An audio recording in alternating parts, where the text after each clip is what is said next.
when there's something weird. And it don't look good.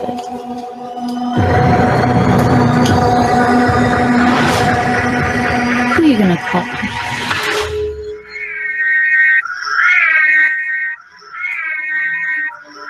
It's the Globebusters.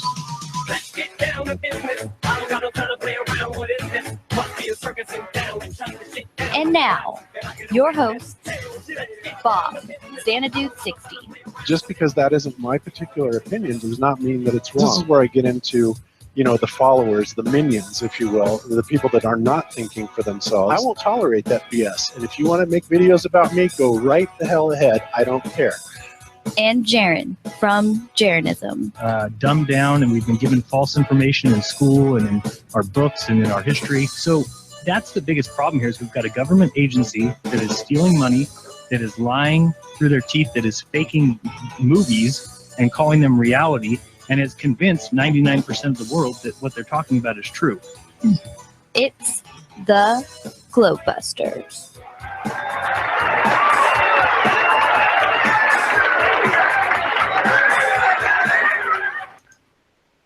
What's going on, everyone? Welcome to Globebusters Season 2 and episode number 25. Your normal host, Bob, had business to attend to, so he's off today. So you're stuck with me. I'm Jaren from Jarenism, and joining me today, deep from a bunker on Whidbey Island, about 1,000 feet below sea level, and busy designing a game that asks the question, do we live in a Truman Show enclosure? The one, the only, Mr. Flat Earth Clues, Mark Sargent. Mark, how are you, my friend? I'm doing well, man. I did not expect that intro. That was quite clever. That's good. Thank you. How are you? I'm good. I can't really complain. That's good. Yeah. Anything new and exciting in your parts? Yeah. Since we've spoken last, it's been a little while. Been a while. I've made. I've been cranking out a whole bunch of stuff. Basically, a shotgun pattern of anything I can get a hold of, on top of the Strange World stuff I'm doing every week. I also released a kind of a series of, Flat Earth versus mainstream, because there have been some Hollywood producers kind of floating around trying to figure out how this thing is going to turn. Again, when you generate the numbers that Flat Earth is generating, they can smell money.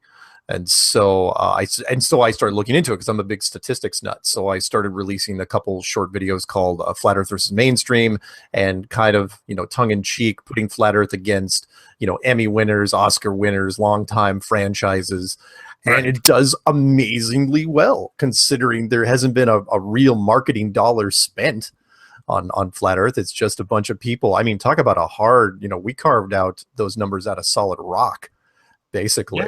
Yeah, amazing, isn't it? And Yeah. I've also seen that they're actually calling attention to it in other aspects. Like, I don't know if you saw, I think it's the celebrity Big Brother. Yeah, out in England.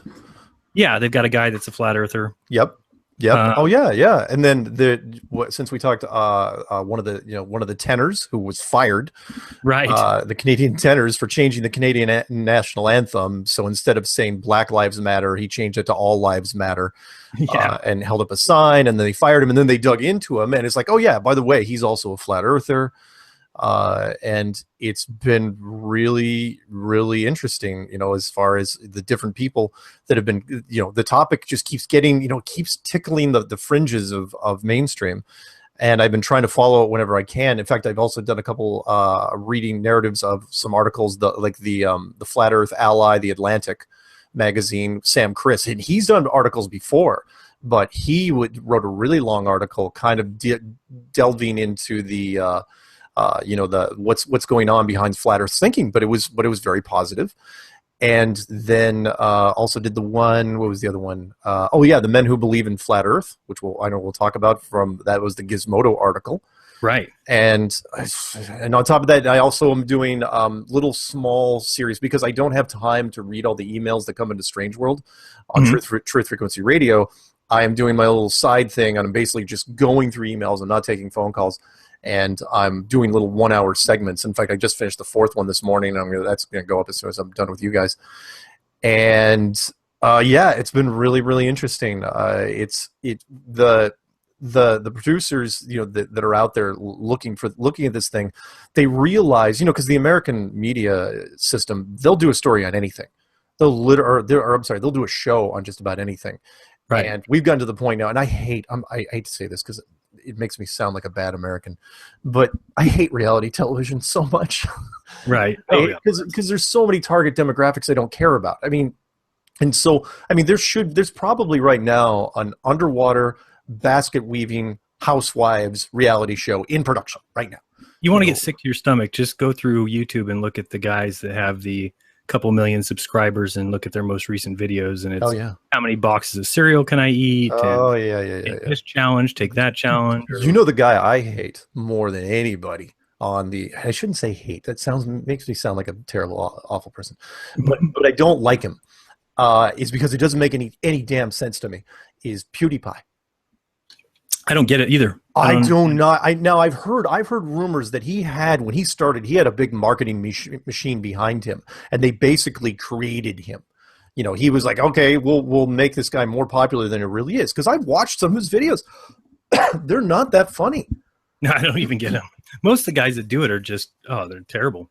It's awful, but he's got a huge, and then they finally ended up giving him a real television show, an honest to God network. It's called Scare or Prank. I think it's Scare PewDiePie, where they're basically punking him. You have to punk him, sort of like, and it's a complete ripoff of Jackass. Right. Where they were punking, their parents and punking, anyone they could. It was just awful. Anyway, so yeah, I've been doing a lot of that stuff. And then, geez, how many videos have I done in the last couple of weeks? Whole bunch. I've done a lot. I have done a lot. I log on. There's a video by you up there saying. Yeah, I apologize, by the way, because I did that Flat Earth versus mainstream, I think, for a couple weeks in a row. And people were getting tired of it. It was like, it was changing of the music, but people were starting to get, okay, this is getting a little thin. You don't have to do it. Everybody. I've realized that this week. I don't know if you saw the interview I had with the Brian Cox. Oh my God, I did see that. Well, because I was going, really? You got Brian Cox? And then I was going, wait, why is Antonio? Oh, I get it. Now, the worst thing about it is if you've read the comments, and I still am getting comments today, I saw some this morning. Yeah. People thinking that's really Brian Cox. Oh my God, you serious? Oh, I'm dead serious. And people who thought that I was tricked, that the whole time I thought it was Brian Cox and that somebody played a joke on me. I mean, because I had to take a step back and just go, wow, I need to reevaluate what I put out there. It has a ton of thumbs downs. People didn't like it. It happens. You can't win them all. Yeah, you can. I mean, I've got videos out there that get smacked every once in a while, and I don't care. I still won't pull them. I was like, no, I don't care. The one that I did pull was Jonathan and I wasn't even on that show. It was when Jonathan had his own show on TFR, did a transgender show, and I put it on my channel, and it was just getting ripped because the homosexual community only makes up 10% of the population, and so the conspiracy world is pretty strongly hetero. And they did not like that, and so Jonathan goes, "Please, I can't take the comments anymore. Please pull it down." And I go, "All right, fine, I'll pull it down."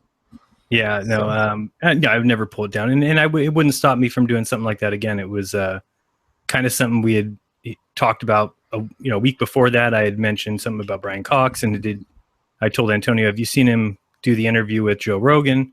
So then he watched it and wrote me back and just said, "Man, that guy's so full of it," and he said, I could really make my hair look like his. And I said, we should do an interview where I just interview you. You act like him. He's like, I'll do that. I said, okay, maybe next week.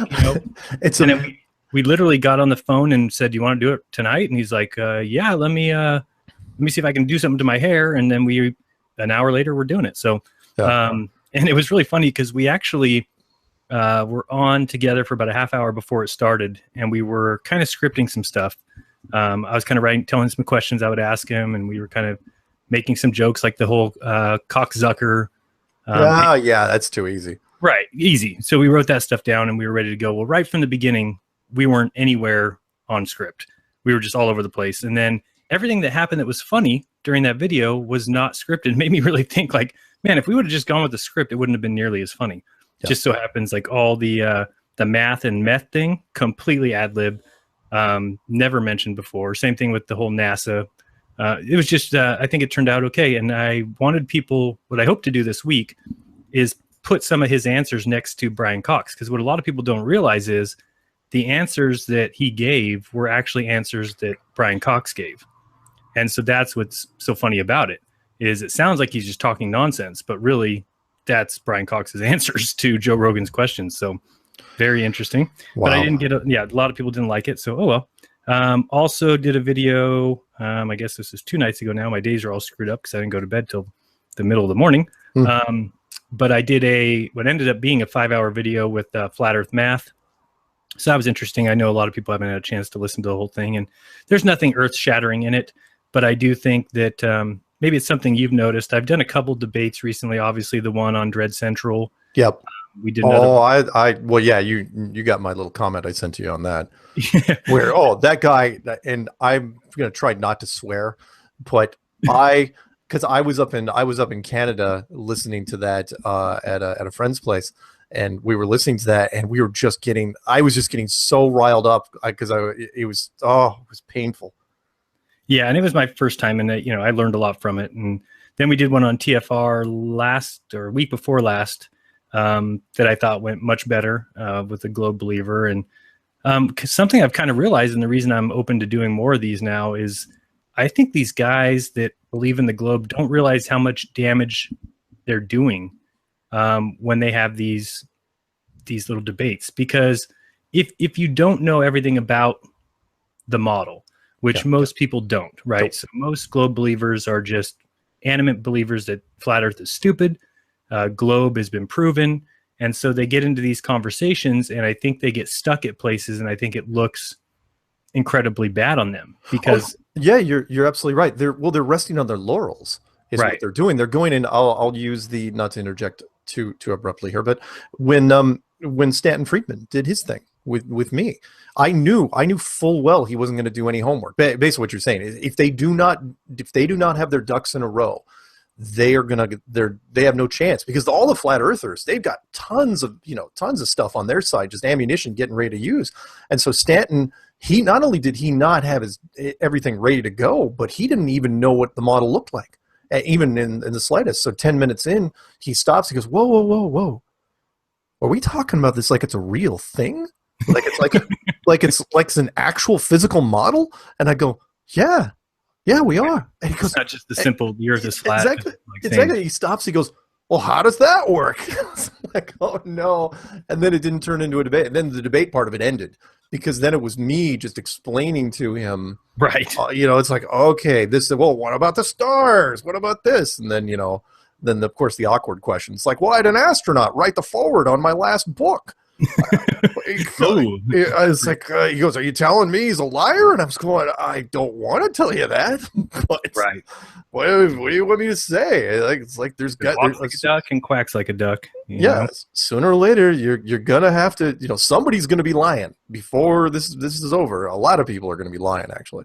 Yeah, and I just think that it looks bad, and it also helps if anybody's on the fence and they listen to any of these kind of conversations. The one with Flat Earth Math last night, or the night before, you'll definitely see why we don't any longer believe what they do, which is simply because we got tired of just repeating things without having evidence to back it.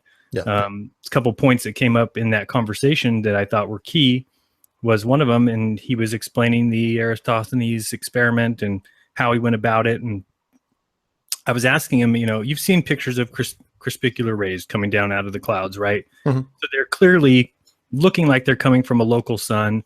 They're clearly diverging, and they're certainly not hitting the ground parallel, so it appears. And yet the story tells us that Eratosthenes knew that those rays were hitting parallel. So my question, to Flat Earth Math was, well, how did he know that the sun was far? And he said, oh, that was well known by that time. And I said, no, it wasn't. I mean, even Copernicus thought it was 3 million miles. And then he says, well, they knew it was spinning. And I said, no, hold on. You need to go back and look at your fact. They did not know the Earth was spinning in 300 BC. Yeah. And I said, so to me, it seems like a completely fake story, because you've got on one end somebody saying, well, these rays are coming in parallel. Okay, that's great. So what is the reasoning for anyone who sees crepuscular rays to think that the sun is an infinite distance away? And if he did think that, then he wouldn't think that the sun goes around the earth, which would have been something that he would have thought at that time. So it just makes me realize that the whole story has been fabricated. It's been invented. The guy probably didn't even exist. So that was one thing that came up that I thought was good, because of course Flat Earth Math didn't have an answer for that. One of the other things was in regards to and maybe you have an answer for this. Why in the world NASA continues to show us pictures and videos of these training exercises in the pool with all these scuba divers around? And it just has never made sense to me. And I was asking him, why would you, if you're going to train somebody and they're going to have their life on the line out in space, then at some point you have to put them into a training environment to where they don't have help everywhere. And that's something they don't do. They always have these guys. They're there to lift their leg. They're there to move the cord, pull the rope, hand them a tool. I'm like, where's the training that is like live or die? Oops, you got your leg caught, you die. You know, or it doesn't make sense. you tear a hole in your suit, you die. Oh yeah, no, that's one of my well, okay. What you mean, why do they do the training things, or why do they show us the training things? Well, I guess they show us the training things so they don't want to waste production value. But why do they do the training things at all? Also, to make it look like they're actually doing something. But you're absolutely right. The something that I had harped on since day one was, which always bothered me, which was with the Apollo missions, why they weren't way more serious on the moon and moving a lot slower and taking great care, because if you're on the moon, eventually you're going to get that weird realization, right? We're going to assume the moon is real here for 1 second. Right. If you're really on the moon and you're looking back at Earth, you're going to get that moment. I don't care how much training you have, you're going to get the moment. It's like, look at the Earth. Holy crap, that's the Earth, and I'm here, and there's a chance, how do I get back? Am I going to get back? I want to get back. You're going to count the hours. That's all you're going to do. It's like, do I have enough oxygen? Do I have enough oxygen? How's my systems doing? How's my systems doing? That's all you're going to care about. Oh yeah, fine. You're going to do some rock samples and all the other crap. Are you really going to do anything else? Are you going to take a ton of pictures? Are you going to play golf? Are you going to start singing and jumping and doing all this other crap? They were the exact opposite. It was like they didn't have a care in the world. No, 11 actually, if you look at all of them, was probably the best one, the most reserved. After that, they just got stupid. Yeah. Then they started, falling on purpose and jumping up and landing on their backs and driving around the rover.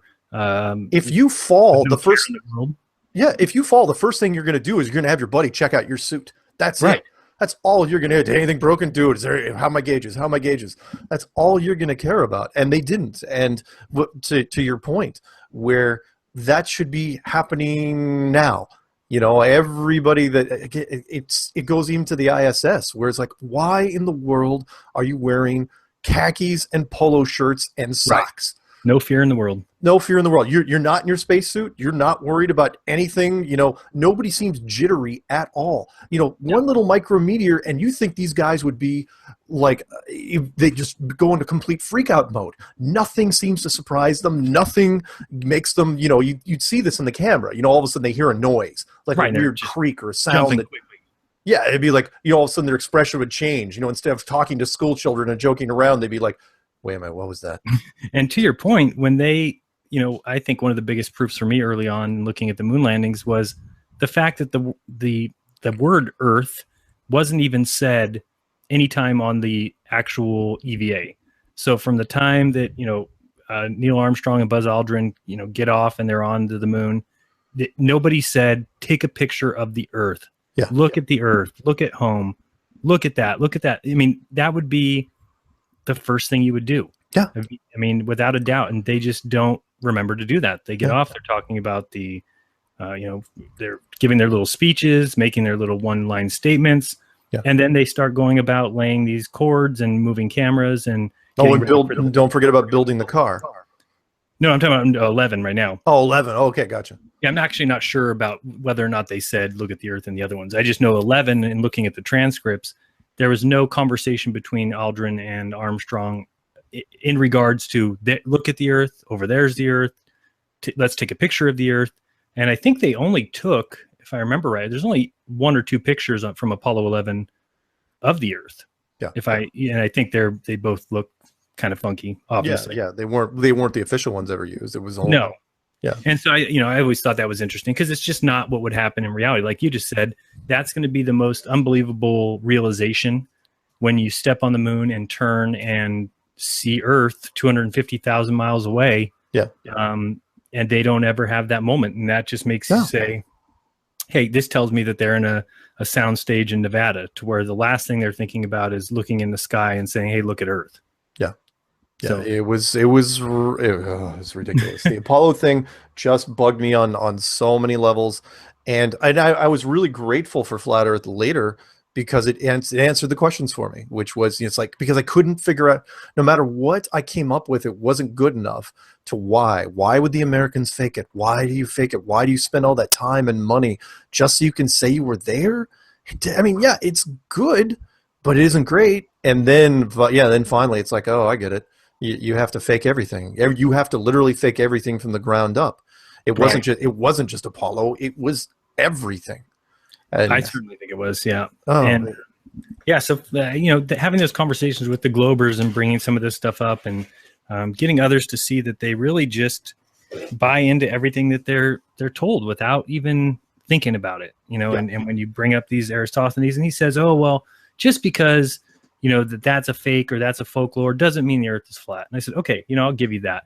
But what it does start to show me is there's tons of instances where we're finding out that we were lied to, as far as being told that water goes down one way in the southern hemisphere versus another way in the northern.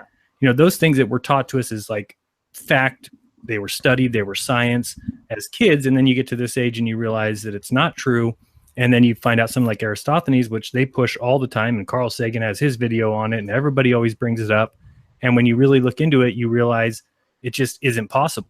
Yeah. And go ahead. Well, the thing I was going to throw out there was, before I forget, was that does what NASA has been doing as far as what they've been lying about, does it prove a flat Earth? No, it doesn't. But it goes a long way to, and use the Shakespeare quote, he doth protest too much. They've gone way out of their way to not show us what the Earth looks like. And It's like, why would you spend that much time avoiding showing us what the Earth looks like? Because if it was easily faked or if it's easily stretched, I mean, if even it was close, there was somebody I talked to recently that said, look, even if Neil deGrasse Tyson is model, the whole pear-shaped thing, and I know he's backtracked on that, but let's say it was pear-shaped. Even if it was pear-shaped, you could Photoshop that baby back into a sphere. Right. That wouldn't be that tough to do. But they went 43 years with not showing us anything.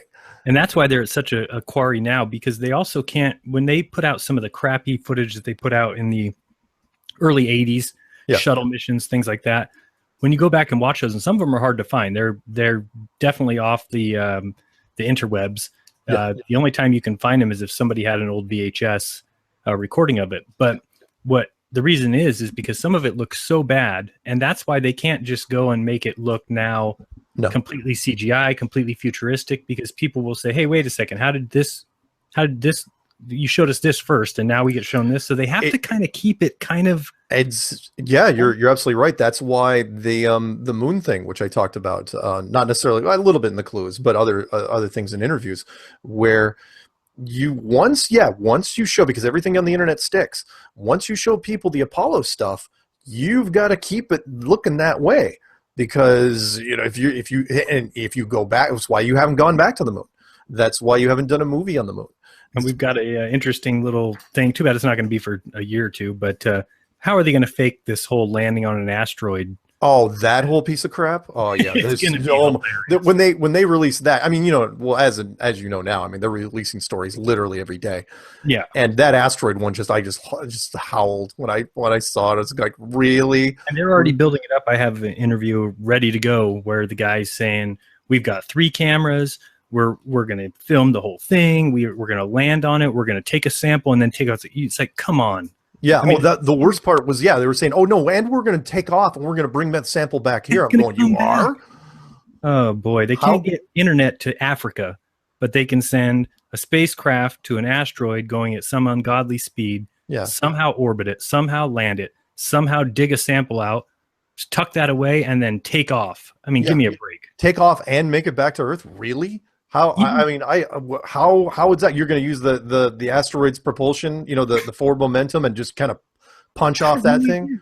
Even SpaceX, with all their glory around them and everything, even SpaceX has not relaunched one of their landed rockets yet. And we're talking about this thing's going to land on a foreign body with an unknown gravity. It's going to land there, stay there for a little while, and then have to take off in the same sentence. Yeah. I mean, it's so ridiculous that anybody would ever buy that. Yeah. Again, that's why, of course, the Orion project.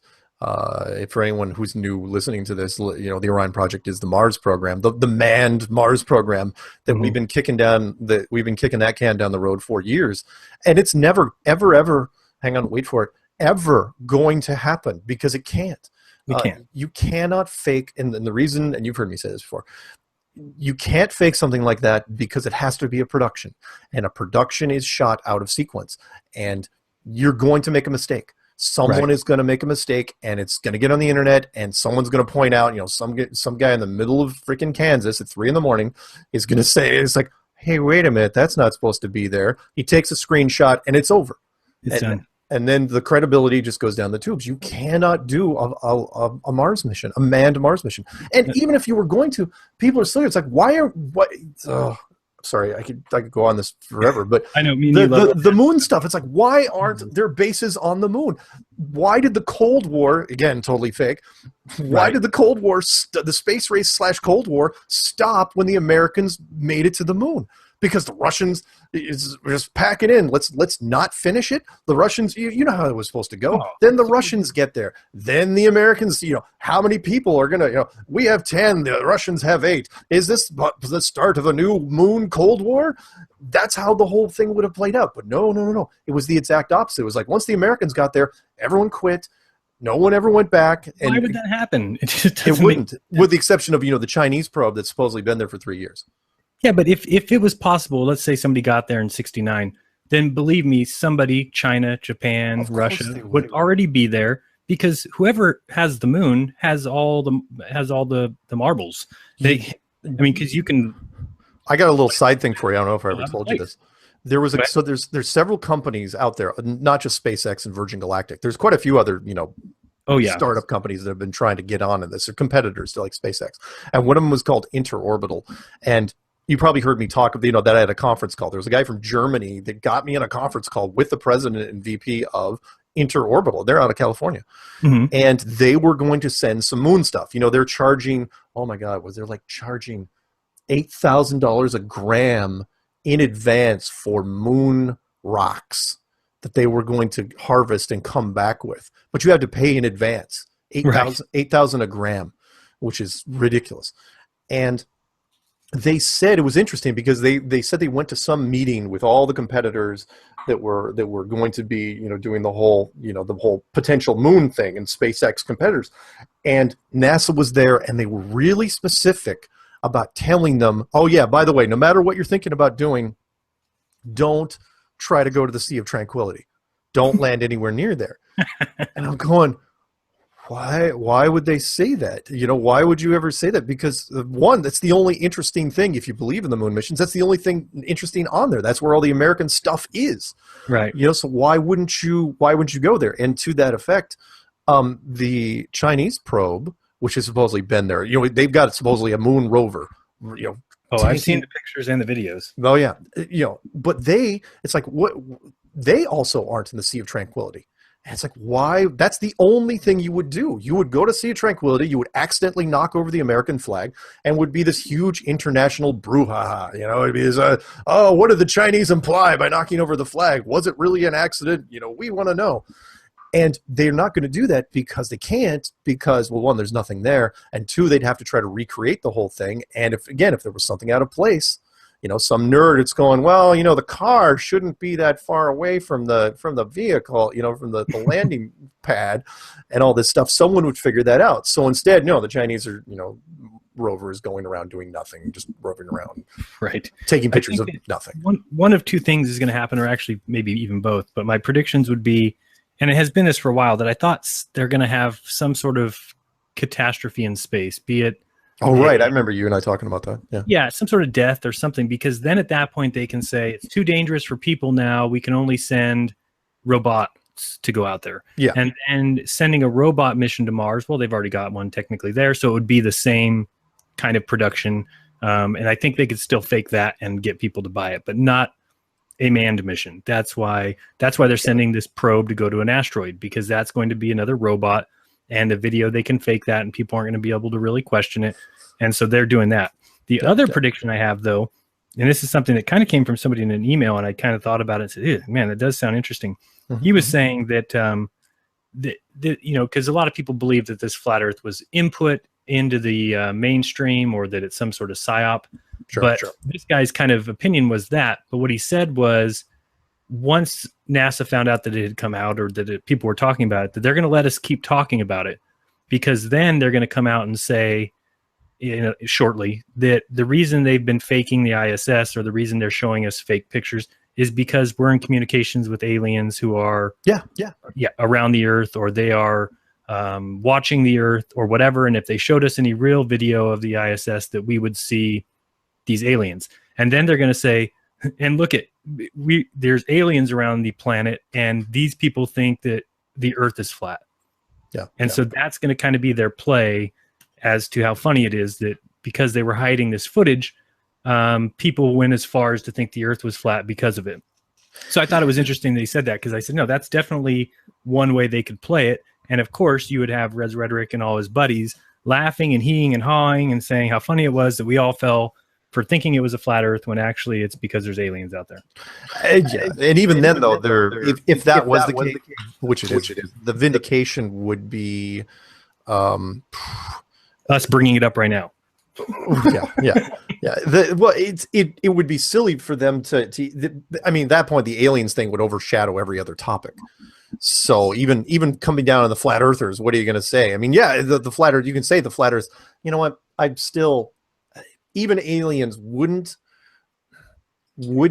be reason enough to hide the entire shape, because if the Earth is shaped like a globe, then why didn't you spend the last 43 years just taking rolls and rolls and rolls and rolls and rolls of film of it? We've got, I mean, if you believe the satellite situation, remember we've got stereo forward and stereo behind. Right. They could take pictures at any time. And the other thing is that at least for me, that doesn't make any sense. Is if the way they've got it all set up, because you have a lot of people saying, well, it's because of the secret space mission. Or the Richard Hoagland argument. Right, which is just defeated right off the bat, because again, why wouldn't they just, if that was the case, they would just need to show us the Earth with real images, and none of us would be here. We'd all shut up. Exactly. Yeah, at that point, which is why Richard Hoagland completely bailed on the debate I was supposed to do with him on Dark 30, I think, which was, if you have a secret space program, fine. They can take pictures of the Earth. You can say that the civilian program, actually took them, and it's fine. Who cares? But to have nobody take a picture of the Earth for 43 years. Or nobody go back to the moon, too. I mean, that's another one. Yeah, nobody go back to the moon for forever. Right. I mean, again, and I've said this a million times, because people say, oh, you guys will never believe anything. You guys will just say, and I said, because they've already had their opportunities. Meaning when you go now, and if somebody goes and sends a probe to the moon and shows you, some of us are going to have big questions about it, but they had their opportunity, meaning that when we go looking for things, when I went searching, could the Earth be flat? Let me look into this. Just like you did. The first place we went is, where's the images of Earth? Okay, wait, these are composites. Then where's the video from the moon? There isn't one. Did we return to the moon? We didn't return. And these are things where they dropped the ball to where now, and this is something I brought up with Flat Earth Math last night, same thing with the South Pole webcams. Pretty big deal. I'm actually making a video, be out later today, about the South Pole webcams, and we can actually watch a couple of them in a few minutes here. But when you go there and you look at and they have 2011 through 2014, and you can go through November, December, January, which is the southern summer, which means has to be a 24-hour sun. It has to go around you. You're on the continent. It has to go around you. And there is not any video evidence of it that's not cut, that's not tore up. And the reason why is because it may be 24 hours of light in Antarctica. That I'm not arguing with. There is 24 hours of light. I've seen it on webcam footage, but there's not a 24-hour sun. Yeah. The sun comes in from the northeast. It goes across the horizon and leaves to the northwest, exactly as the flat Earth would dictate. It does not go around you, and the shadows prove it. And when he was telling me last night, well, yeah, but if somebody goes and takes the webcam footage now, you won't believe it. And he said, you're damn right, because they've been down in Antarctica since the late 50s. Yeah. So why in 50 years video recording has been available the whole time? How can there be no visual video footage of a damn 24-hour sun, which is the proof of the globe? If there's an Antarctic continent at the bottom of the globe where the sun goes around it, that's their proof. That's all you need, but they don't have it. Yeah. And so, they've dug themselves into a corner to where now, we already went looking for this evidence. It wasn't there. You can try and produce it now if you want, but you're going to look silly. That's all it comes down to. Yeah, you're absolutely right. It's amazing, for me, and you and I have talked about this, where also the moves. I've never seen a conspiracy where the powers that be actually respond to YouTube videos where we said, look, there's no pictures of the Earth from space. There's no pictures of the Earth rotating from space. And then all of a sudden they released two things, which were very, very interesting. One was, of course, the moon transit in front of the Earth at 21 frames of utter crap. It was awful, and including a still shot of basically the same thing. And it was terrible. From a satellite that appeared out of nowhere that was 1 million miles away. But during that rotation, there was no weather morphing, that part. But then they also released almost in the same, I don't know if it was the same week, was the Himawari satellite, where it was geostationary, which didn't show the Earth rotating, but showed the weather moving. Oh, so right. I'm going, okay, so you can show us the Earth rotating without the weather moving, or you can show us it pretty much staying still, but the weather moving. Why can't you do both? Right. I know that it takes some supercomputer to do some of the weather patterns, but this is 2016. You should have the budget. Especially when you're just talking about camera and photos, camera and video. Yeah. But they released these things because of what we were asking for, and again, I still think there's something fishy about the fact that when Neil deGrasse Tyson went on Comedy Central to do his little rant, which will go down in infamy, I'm sure, which was dropping the mic rant. Yeah, dropping the mic. This is gravity. But tough guy. But exactly. But he didn't bring any material with him. He didn't do any video. He didn't do any still shots. He didn't do any graphics. It's like, look, the TV watching public, especially the Americans, is very visual. We need visual aids. That's what we do. And he could have done it in 2 seconds. All he had to do was release 10 seconds of that Himawari footage, and that should have done it. For the most of the American public, like, oh, look, there's the Earth, there's the weather moving. I'm convinced, but he didn't do that. So why not? Why don't you bring your best stuff to the table? It just kind of bugged me. Yeah, and I think it's weird too, and I'm not sure if it's because, at least in my opinion, I know a lot of people disagree with me about this, but I don't think that those guys know. Neil knows? I don't think Neil knows. No, he knows something. Well, it's.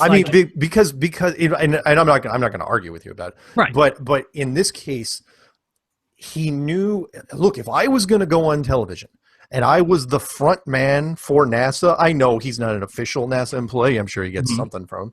But if I was going to go on television and try to shut down Flat Earth, I would bring, I don't know, at least 5 to 7 minutes of visual aids with me, and I would bring stuff. Would you if you thought it was just silly?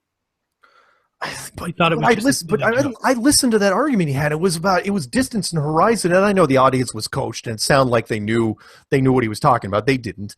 Right. They had no idea what he was talking about. But that was just it. Why, full well how dumb the audience is. No offense to other people that are listening out there, but I mean, there's a lot of mouth breathers out there, and they aren't going to know anything.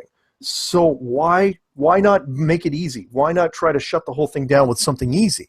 I know you probably say, well, because maybe he overestimated the viewing public and he was trying to do nerd humor, but I mean, because he got the stuff in the end, is like, look, this is gravity. So you knew that he had scripted it. He didn't write a lot of that stuff himself, but I think he knows something. Now, what does he know? Same thing with the astronauts, though, the ISS guys.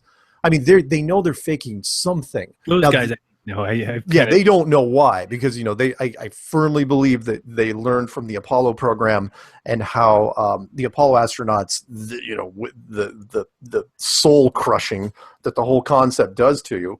I just think what people will do for money would shock anybody, but it really shouldn't shock us, because if you just look at what people would do for $500, what people would do for 1,000, what people would do for 10,000, 100,000, when you start talking millions, there's really not a lot of things that a lot of people wouldn't do. That's true. If you can get up past 1 million and you're offering somebody, hey, you're going to be famous, you're going to get called a scientist, there's no way anybody can prove that what we're doing isn't real. Yeah. And we just, because it just doesn't seem to me that any of these astronauts are the cream of the crop like they should be. If there's, such an elite group that NASA picks, then we should be seeing people that are just top of the line smarts, cream of the crop. And they're not. They're really, if you listen to any of them, I've never even heard one that sounds impressive to me. They all seem like imbeciles. Yeah, you're right. And you're right. For such an elaborate operation, they should not be making the mistakes they're making. No, and they're making huge mistakes. By the way, people are doing things for money. Should I bring the Joe Rogan thing up now, or did you want to wait? Yeah, and it's a good time. Yeah, well, because the Joe Rogan thing, and yeah, I did make a video called "Flat Earth Enemy," Joe Rogan. And normally I don't. I try to stay positive. I try to stay, glass half full. But the guy will not stop. He's done, I think, at least 10 shows where he has brought it up to either to his panel or his guest. And that's all in like the last 2-3 weeks. No, some were before that. But he's 10 fairly recently. You're absolutely right. But then he decides a couple days ago that he's going to lead the show with his scientific expert. I think it was Michael Shermer, and he was going to lead the show with that. And somebody, again, a listener had sent that to me. And I always get confused on Shermer. He's not the one you debated, right? No. Which one? You talking about? There's Mark, the convict. Oh no. That was, oh crap. No, hang on. That was because one of them owns the Skeptic website and one of them owns the magazine. Shermer. His was the Skeptic website. He was the guy that. Oh, and you're gonna have to listen to the show on Dark 30. It was Brian Dunning. Yeah, Brian Dunning. Yeah, Brian Dunning. And Brian Dunning was, yeah, he ran a Skeptic website, but he had also in his previous life, he did some marketing. He owned a marketing company that was tied to eBay, and he basically embezzled eBay out of a whole bunch of money and drug it out for as long as he could, right, to where his attorney said, look, you might as well just plead guilty to this thing because they'll have you dead to rights, but keep it going as long as you can. And so he did. He pled guilty. He went to prison. And then he got out of prison. He basically went to prison for fraud. Right. And he gets out of prison, and when Richard Hoagland bailed on the debate, they were looking for somebody, and they bring him in. And I forgot, why'd you bring him up again? Because he was during the debate. I was talking about the other guy, Shermer, the guy that Joe Rogan. Oh, no, yeah, no, he's not Shermer. It was Brian Dunning. But anyway, Brian Dunning, he had an interesting quote, though, during that debate where, he and I were way more civil to each other than that Mark D'Antonio guy who was just a idiot. And he said, because I asked him, I go, look, if you had to, and this is for anybody out there that wants to debunk flat Earth, and by the way, there's your T-shirt for you. It's like, I'm a flat earther because I tried to debunk flat Earth. Nobody goes into flat Earth thinking that it's the greatest thing since sliced bread. But I asked him, I go, look, if you had to take the average person on the street and convince them, that the Earth was a globe, how would you do it? And he really stunned me with the answer. Regardless whether he was convicted of fraud or not, his answer was sincere. Yeah, he said, I couldn't do it. And I go, what do you mean? And he goes, I couldn't do it on the ground. There's no way you can convince anyone 100% that the Earth is a globe on the ground. Flat Earth Math brought that up in our conversation last night. He thought that was kind of his turning point. He said, listening to you debate Brian Dunning.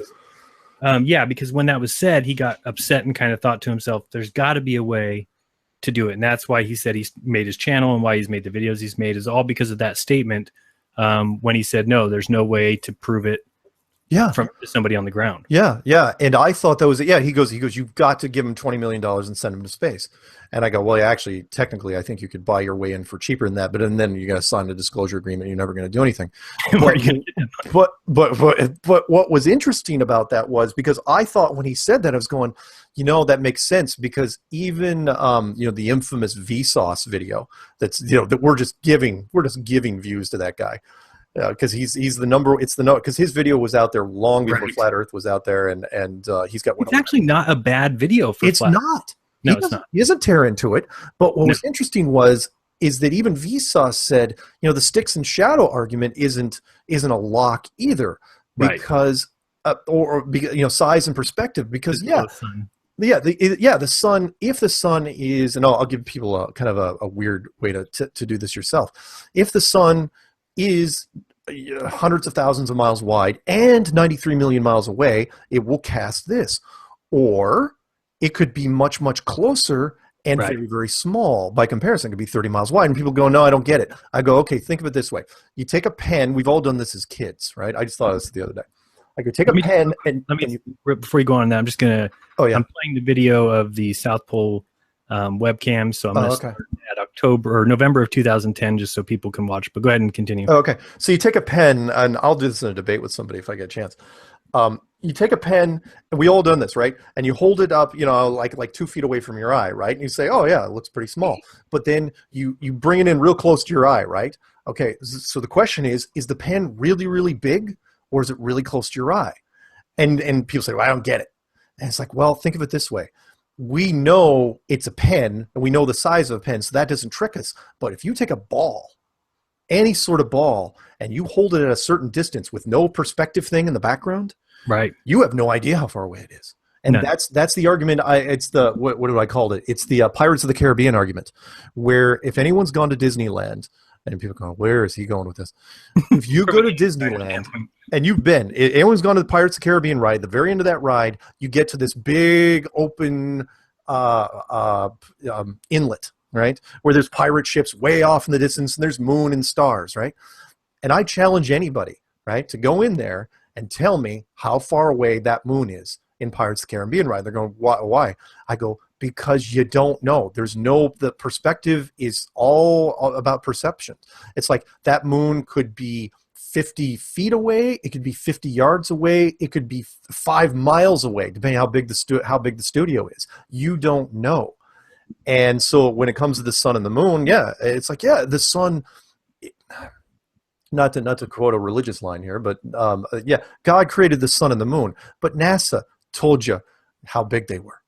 Right. They were you could land on one and stand there, even if you're upside down or sideways, or exactly. That's what the moon does in its underhanded way. And this is something I didn't realize till even, kind of recently, that Miss and I were driving. It just hit me that if we didn't go to the moon, then, the reason they teach us that is so that kids look up there, they see the moon, they see it's a ball, and they say, oh, and people obviously went there and landed a space shuttle or, landed a little spacecraft on there and got out and walked around. So then you can live on a ball. It's kind of a, one of those underhanded things. And then if you think about it and say, we didn't go to the moon, then it all starts to unravel, because then can't we even walk on a ball? Is that even possible? Right. I wanted to point out a couple things real quick here. Sure. If people want to notice, this is actually supposedly the footage, and I emailed the person, and I was showing Missa the emailed the head of this website and told them, hey, I'm a teacher, and I'm trying to teach my class about the 24-hour sun in Antarctica. I said, no matter which video I go to yours, you've cut it. And I said, I need the actual full film. Can you give me the full film? And she responded and said, no, that doesn't exist, that we cut it because when it's just a black screen, we need to save space on our servers, so we cut it out. And I said, no. I said, you're cutting the middle of the day. It's not black. It's during the summer. I said, so can you just give me one day of complete video footage? And she said, it doesn't exist. Doesn't that remind you of something? Yeah. And if you watch if you look at the date up here, you can see the time going 23, 13, 19, 21, 22, 23, 24, 13, 14, 21, 22, 23, 16, 17, 18, 19. So they're cutting half the day out. Now, here's an even crazier part, because this is actually all the proof I need to teach anybody it's a flat Earth. Once you look at the flat Earth model and you understand Now picture we have the sun coming in from the northeast, coming across the horizon and leaving to the northwest. Now, when that's the case, you would see these shadows get extremely long as the sun leaves because it's going further away. So watch the shadows. They'll start off short, then they get really long. And that's because the sun is going away from you. Yeah, if it was coming around the back of us, why would the shadow get long? It is proof positive, and you can see them cutting every time. The shadows start to go around in a circle, cut, goes back to the start. Goes around in a circle, cut, back to the start. And the only reason, the absolute only reason to do this is you are lying about the sun. Meaning, yes, the day is staying bright. We see it staying bright out, but the shadows are not doing what the sun would call them to do, meaning there is no sun going behind us. Interesting. Oh, yeah, it's like the best proof that we have. Let me go to like December 2012 here. And these are right. So, December 2012 is right smack dab in the middle of their summer. So we've got the sun should be going around in a circle. Watch this. Here comes the flag. It goes off to the right, and then you'll see the thing go click, and then it starts over here again. So it's only doing about a little more than 180 degrees of a turn. And again, watch the length of the shadow. So watch when this one comes around here. It's long. Now it's going to get short. Then it gets long. Why is that? Because it's coming from your northeast, which means you're going to have a long shadow to start. It's going to come across the horizon, and it's going to take off to the northwest, which is going to cause another long shadow.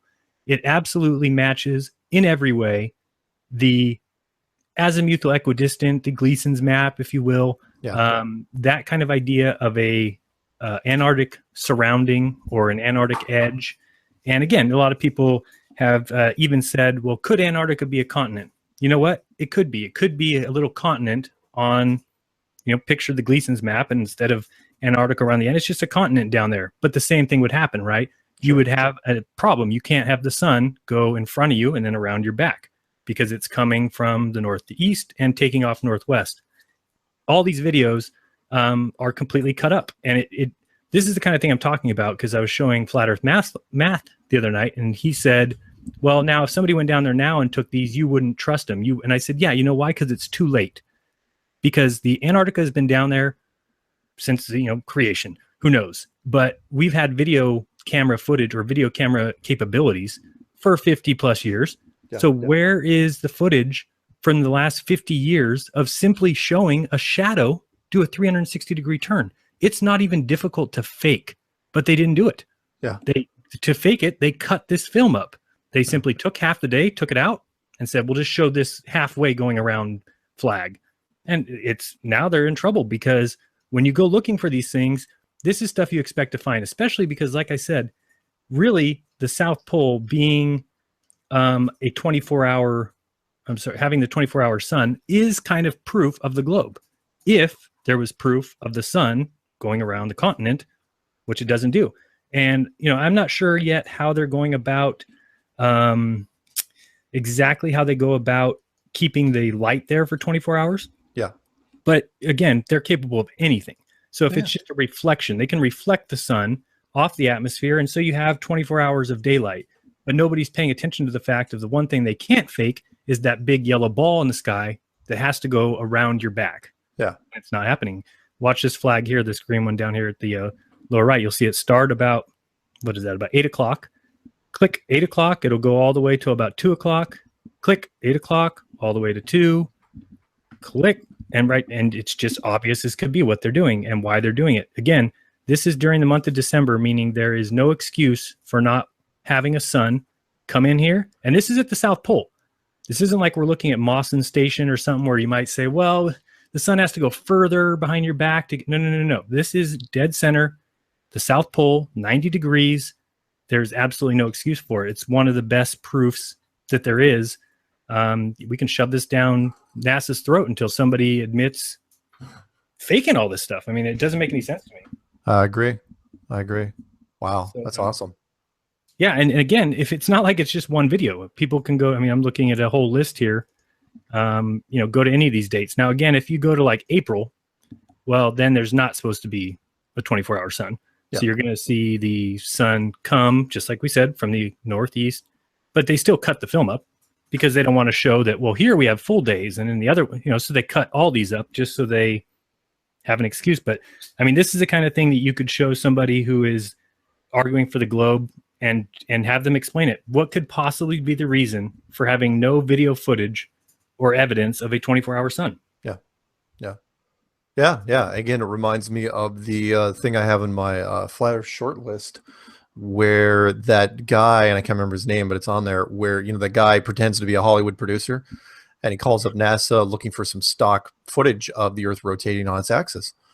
And, you know, he's got him on speakerphone, and he calls up, you know, he knows who to call. He's talking to the trademark office, and he asks for it, and they say, yeah, we don't have that. I was like, what are you talking about? You know, you're NASA. You guys have everything, and I'm Hollywood. And, you know, it's not like the guy didn't believe him. He sounded very convincing. I mean, you know, people do it all the time. And he goes, yeah, we don't have that. And even today, they don't have anything of any high quality. You know, they've got those 20 frames where the moon's transiting in front of it, but that, you know, nothing you could use in a movie. Right. And I thought, wow. I mean, which is why I put it on the short list. I was going, wow, that guy did that with a cell phone in freaking 5 minutes. You know, this kind of footage, the thing that bothers me about it is that, you know, people like Tiger Dan didn't have to do what he did, because Tiger Dan just needed to review this and see that it's not a continent. Well, could be the continent on the flat Earth. It's not a continent at the bottom of the globe.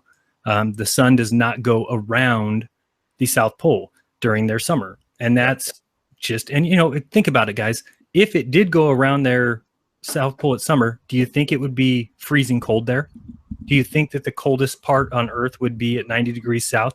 It only makes sense because it's the outer edge. It is the furthest that you can go. It is the least amount of sun you're ever going to get is right here where this camera is. It's at the 90-degree marker.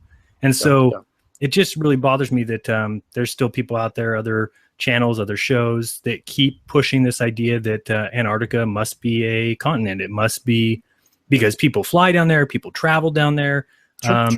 And, you know, and I get that, but at the same time, all you need to do is say, well, show me some evidence then that the sun goes around, and there is none. And I've looked, and, you know, there's that one video that was just made in 2015. You've seen it's got a little picture of the watch on it, and it's like turning, you know, and the sun looks completely fabricated. It doesn't even look real. And again, it's 2015. So tell me, where's the video footage from 1950 through 2015? Why are these things like the second picture of Earth showing up in 2015? Yeah, you know, exactly. So, hey, while you're there, you want to share that NASA got sick of those, NASA releasing those 10,000 photos? You still got that link lying around I sent you? Oh yeah, let me get that. Because I want to read that part. I'll read it on my side. So okay. Somebody sent me a thing, and there was this debunker guy who wrote a thing for, what was it, lifecoachcode.com, and his name is Dejan, Dejan, and the title's called NASA Got Sick of Those Conspiracy Theories About the Moon and Released Over 10,000 More Photos. And I was going, yeah, okay, fine. You know, NASA releases, they're just retouching and re-resing, you know, cleaning up, you know, a bunch of their old photos. None of this stuff struck me. I mean, the fact that the Apollo 17 photo is in that list, it's like, really? That's new? The Apollo 17 photo, just with no star background. But I get to the very end, and I'm looking, I'm going, yeah, all this is BS and crap, and some of these are worse than others. But I get to the end, and what I thought was interesting, when you scroll all the way down to the end, there was this little paragraph, and I've got to read this real quick. Go ahead. And what struck me is really, it's like, wow, is this how far the debunkers are going to go? Because if you're going to go this far, you might as well quit. The people who went there, and he means the moon, right? The Americans are real heroes. They stepped up for humanity to expand its frontiers, risking their lives in an unknown domain no one ever went. That's brave. We need to honor these people, no matter if some of the images were faked or not. Because it's not important who stepped first. What is important is that we stepped. And then he goes on and says, the important thing is that we have to strive together. I'm going, are you out of your mind? I go, you'd never be able to pull that off in a debate. Yeah, we should just accept it. Just, you know, they're heroes. Yeah, accept it. It's like, you know, the photos. Yeah, the photo, it doesn't matter. And it's like, okay, it's like, wait, that some of them were faked? Okay, then tell me which ones were faked, why they were faked, and where do you go from there? You know, it's ridiculous. I was amazed that he would actually write that. It's like, fine, so what? And it's like, oh, really? Okay, here, I'll throw a funny thing out for you. I've got a friend who's really, really good in Photoshop. I'm going to have him Photoshop me in some compromising positions with George Clooney. Is that going to affect George Clooney's next relationships? Probably. Or maybe it should. It's like, well, why? They're faked. But why? Oh, it drives me insane that someone would actually say something like that. It's like, so what if they're faked? We still went to the moon. It's like, not if you faked some of it. And if you fake some of it, that means you probably faked all of it. Who took this picture here that I'm looking at? Which one? This one. Yeah, that shot? That shot's ridiculous. Who took the picture? I don't know. Boy. I don't know. And why would you take the picture? Yeah. What's the benefit of? It's like there are cameras in all sorts of. And I appreciate the astronauts' grubby look. Some of the astronauts like dirty's faces, and here's the one where one guy's upside down and the other, because none of that can be faked. That shot right there, the car one, that's an interesting shot. And there's no video footage at all of them unfolding, which they would have needed to do because the car is way too big, and it basically was like folded up underneath the. Oh yeah. And underneath the limb, and there is one grainy video of them unloading what they say is the car to the ground, in the folded position. But wouldn't you think these guys would be like have a badge of pride of putting that sucker together? And why are you putting it together in the first place? It's like, is it really saving you that much time, or is it just something cool that you want to bilk people for money? And you saw that, like that picture of them, that all those wires. I didn't realize that the thing was that complicated. It looks. I mean, there was a lot of things hooked up to it. This picture here, I think Missa has found before that this picture is doctored. Isn't this the one that you found, babe? Well, yeah, but if it was re-released, it's probably been fixed. No, see how this space is here?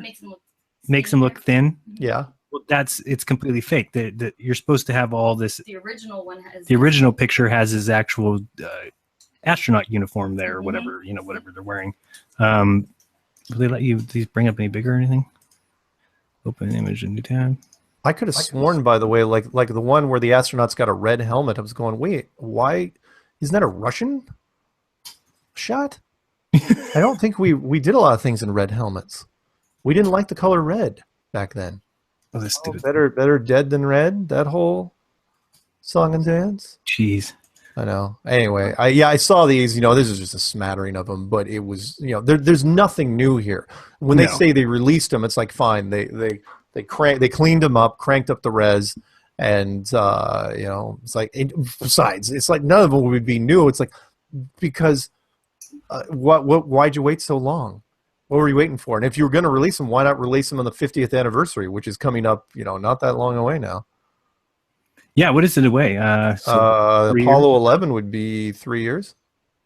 Yeah, they're going to make some announcements. They're going back. I mean, this picture here is ridiculous because you could take this with your. In fact, why don't you go back for the 50th year? Yeah, and you should have already been planning that. Yeah, why not go back? Why not? I mean, especially since some of the astronauts are still alive. How many are left though? Are they down to 2? Is there only 2 left? Oh no, it's got to be more than that. I'm thinking. Well, there's definitely Buzz and Collins. Well, yeah. I mean, we're talking about 8 through 17. Yeah, there's got to be. I think there's 7 still alive. I'll have to check that after because that. Yeah, I don't know either. I'm using some of these as thumbnails for just died last year, right? What's his name? This guy that get out of my house. Oh yeah, that guy. Yeah. Oh, should we have him clipped, Dad? Yeah, that whole thing. Let's get him waxed. What? Yeah, get him waxed. I'm sorry. We got off on a tangent. Joe Rogan. Yeah, the Joe Rogan people who do things for money. And actually the reason why I remembered going back to that was Tiger Dan, because I was thinking if I ever did Joe Rogan's show, I would bring up Tiger Dan, in that.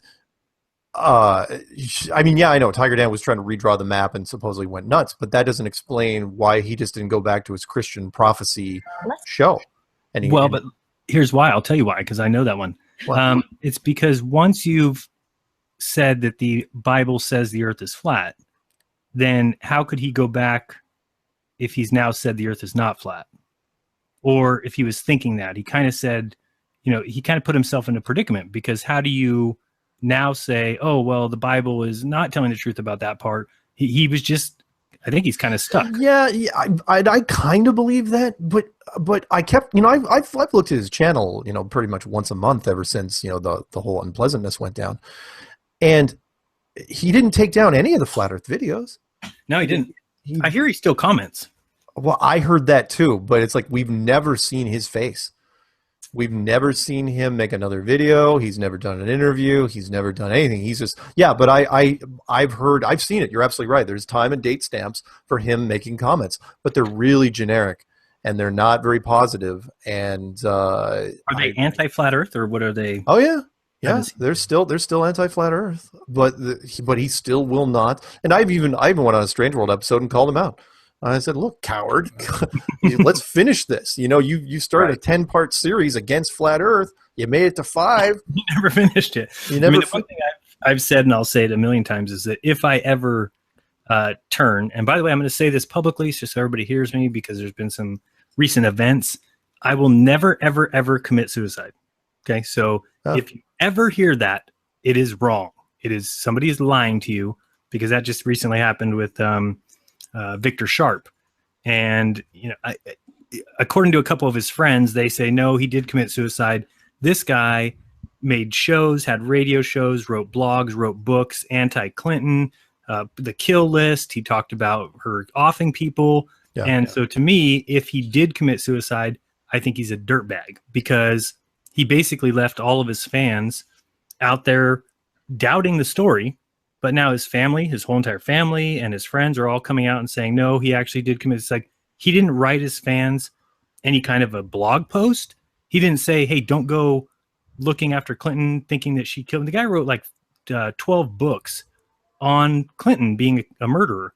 And then right before she gets elected president, he commits suicide. He was completely healthy, like 44 years old. He even jogged every day. I mean, he had no problems, and he went up to the top of a mountain and shot himself in the head. And first thing I'm doing is looking into it, like, oh, here comes another one added to the Clinton list. Well, then his brother comes out and his family, and they all say, and his son saying, no, he actually did commit suicide. Yeah. And I just wanted to put that out there. That I will never commit suicide. So if you ever hear that, it didn't happen. Gotcha. I gotcha. Yeah, it's definitely going to be. We'll talk about it more, I'm sure. It's going to be a weird end to this year. It's going to be weird. I mean, it's getting weirder and weirder every time I see it. It's like really, Hillary back, almost fainting during a 9/11 thing. It's like, really, isn't there enough drugs in the world that could keep you upright? Seriously? And why are you still running? That's the thing. You'd think she would at least hand it off. Look, if you're gonna die, why make it? You're gonna have a rough night on inaugurate. During the every night as president. I'm pretty sure it's probably not the best position for somebody who's fainting while just no public speaking. That's pretty much what you do. Yeah. Anyway, sorry. Real quick though, the Joe Rogan thing. The reason why I had to talk about it is that he seems to be getting more and more. I don't know if he's doing it deliberately because he knows that he missed his chance. That he took the bribe too early. And what I mean, that for people who don't know who Joe Rogan is, he is the only, as far as I know, and I will give Eric Dubay credit for this because he was the one that made, I think, the best video on it called the Joe Rogan Mystery, which was a compilation of different things because Joe Rogan used to he was a conspiracy guy who used to go out against NASA. And he absolutely did not believe that NASA, the United States went to the moon and that, we didn't go anywhere. And he was really, how enthusiastic he gets. He gets really charged up. And he was winning. He was winning debates. He was browbeating people into the ground. And somebody took notice of that. And they went to him and they said, you know what? Here's what we want you to do. And you know when it was? And I can tell you when it was. It was right after his Neil deGrasse interview. Because he was saying recently in his conversation with his buddy, they were doing a fight, what they call like a fight roundup or whatever it's called, fight roundtable. Yeah. And during that, they were talking about the Earth being flat, possibly Mars not being real. His buddy was flat out saying, I don't think there's anything on Mars. I don't think they did that stuff. And he was bringing up the movie The Principal. And at a certain point, Joe Rogan kind of taps his headphones and says, I can hear them emailing me right now. They're telling me this is a disrespectful conversation. And we need to knock it off, that we don't know about what we're talking about. And I think those words sound to me like something somebody said to him about the way that he treated Neil deGrasse during his interview, because everybody needs to watch that, because you need to watch how much conviction Joe Rogan had to not let Neil get away with shitty answers. Yeah. Neil's trying to explain things like, oh, well, they're doing this. And one part, an astronaut walks by the flag on the moon and the flag waves. Yeah. And Neil says, well, maybe his arm hit it. And Joe says, he's 25 feet from the flag. He's like, well, we can't see that from this angle. It could be that he just touched it, or he kicked up a piece of dust and it hit the flag, he said. But Joe Rogan doesn't stand for that shit. He kind of goes right after him and says, no. This is why it's so juicy. This is why you're feeling the conspiracy theorists. Well, something happened after that show where somebody told him, you're back disrespecting. Off. Yeah. Right. Yeah, they offered him, and yeah, he drops off the map for a little while. He goes dark for a little while, and then he comes back, and he's given a show, a 1-season deal on Sci-Fi Network called Joe Rogan Questions Everything. And the very first episode, he recants everything he ever said negatively about NASA. And then it got worse from there. He interviewed Chris Hadfield. He interviewed, then he gets Brian Cox. Then he gets Neil deGrasse Tyson, and he's kissing his ass, and his friends. A couple of them, and he was shutting them down with his eyes. His friends were going like, "Dude, weren't you against the moon?" I remember that. And he's like, he's just trailing off, and that's why he's in trouble, because you can't go. If you're you can be on the fence and get away with certain things, but you can't be an activist for one thing and turn around and be an activist for the very thing you're going after. Nobody gets to get away with that. And he did that. And he still, to this day, will not tell you why. And that's the big question. It's like, what happened? Fine. Mm-hmm. Fine. You believe in NASA now? You believe in the Apollo program? Fine. I get that. Tell me why. Tell me why you believe in it. And he will not, because there's nothing you can answer. There's no one thing even if he was shown some exclusive footage, of the astronauts on the moon dealing with aliens, right? Right. You're saying because you believe that? You would believe that was real, and that would negate all the other bad stuff that NASA's ever put out, all that terrible production value? He won't do it. And I think that's part of the reason why he's really, this flat earth thing's messing with his head, because he can't bring it up without, he's bringing it up, but he's bringing it up, and he's either very, very clever for what he's doing about this, where he's bringing it up, but he's saying, I hate it, it's dumb, and he's giving more ammunition to the flat earth by doing it, or he legitimately does not know that he's helping us. It seems to me like he has basically, at some point, he changed his tune to the whole idea of people smarter than us know these answers.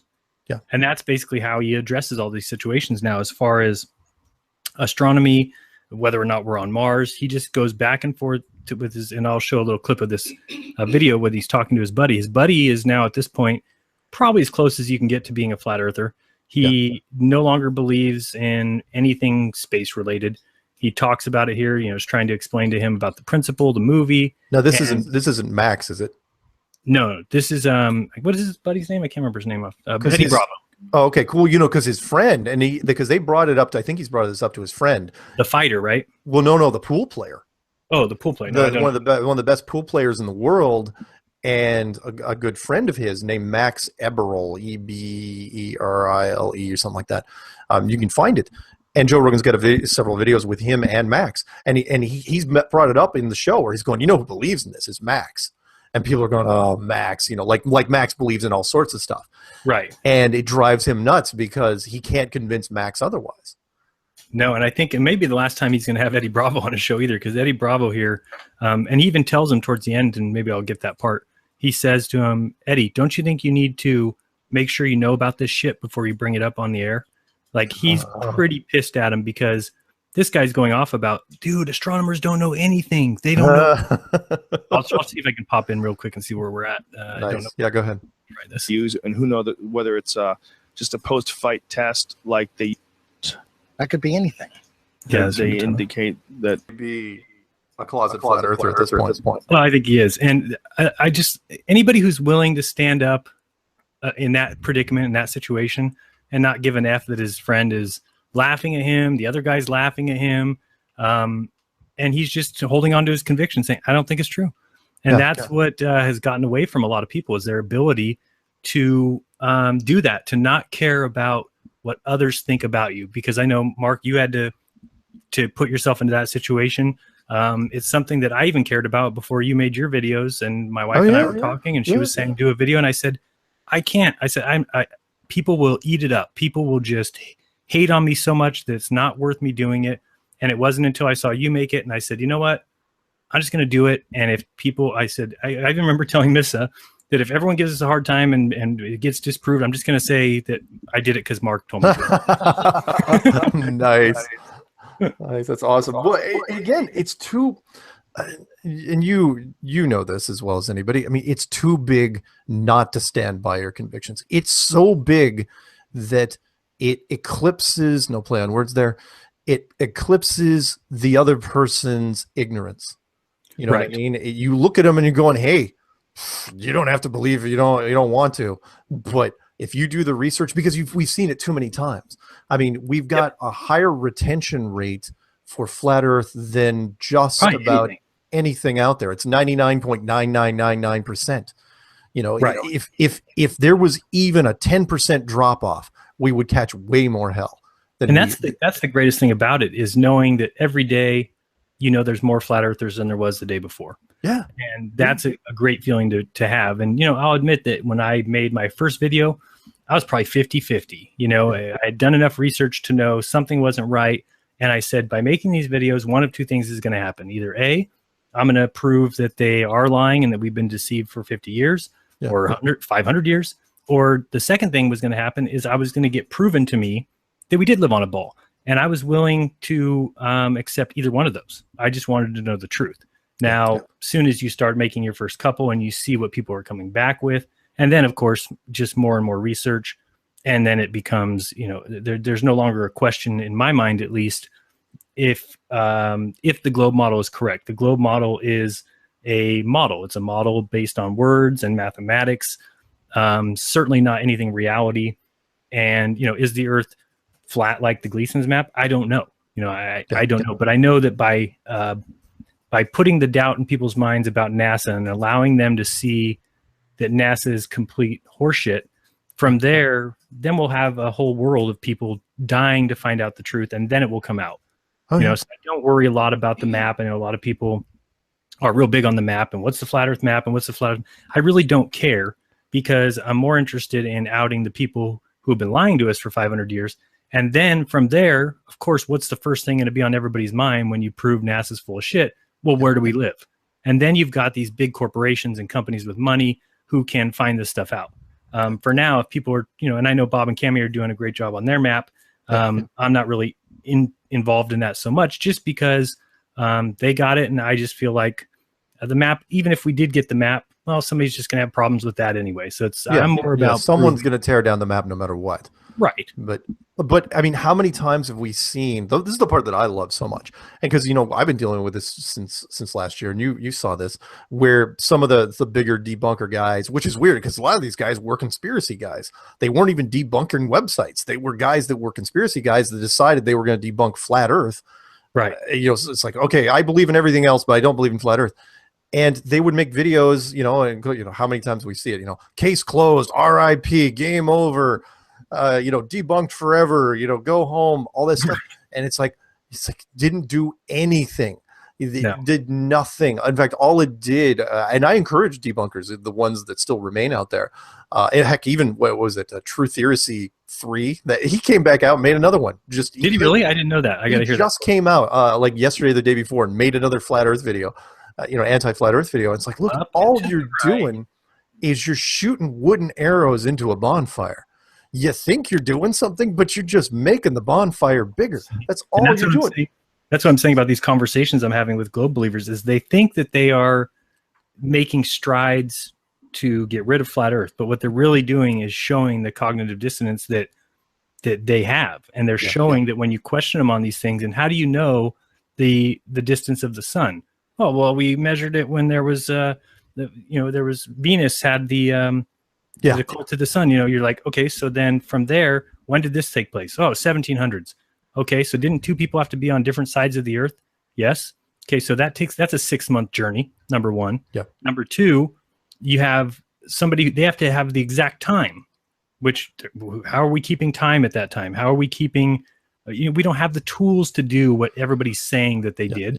And it's just obvious. It's when you start pushing on these things, they show that their only answer is to say, well, science says. Yeah. And that's a fallacy right there. I mean, right? It's something you can't even use in a debate when you appeal to authority. And that is all they have. Yeah. You're absolutely right. And they come back with, I've gotten the argument, I'm sure you have too, where they've said, well, are you saying that you're smarter than all these guys with PhDs and all these astrophysicists and astronomers? I'm going, I don't have to be smarter, because if the foundation, because all their work, it's like, fine, they're smart guys. If you spent your entire life, working on Saturn or a specific moon on Saturn, this is actually true. There's people that dedicate their entire lives to the moons of Saturn.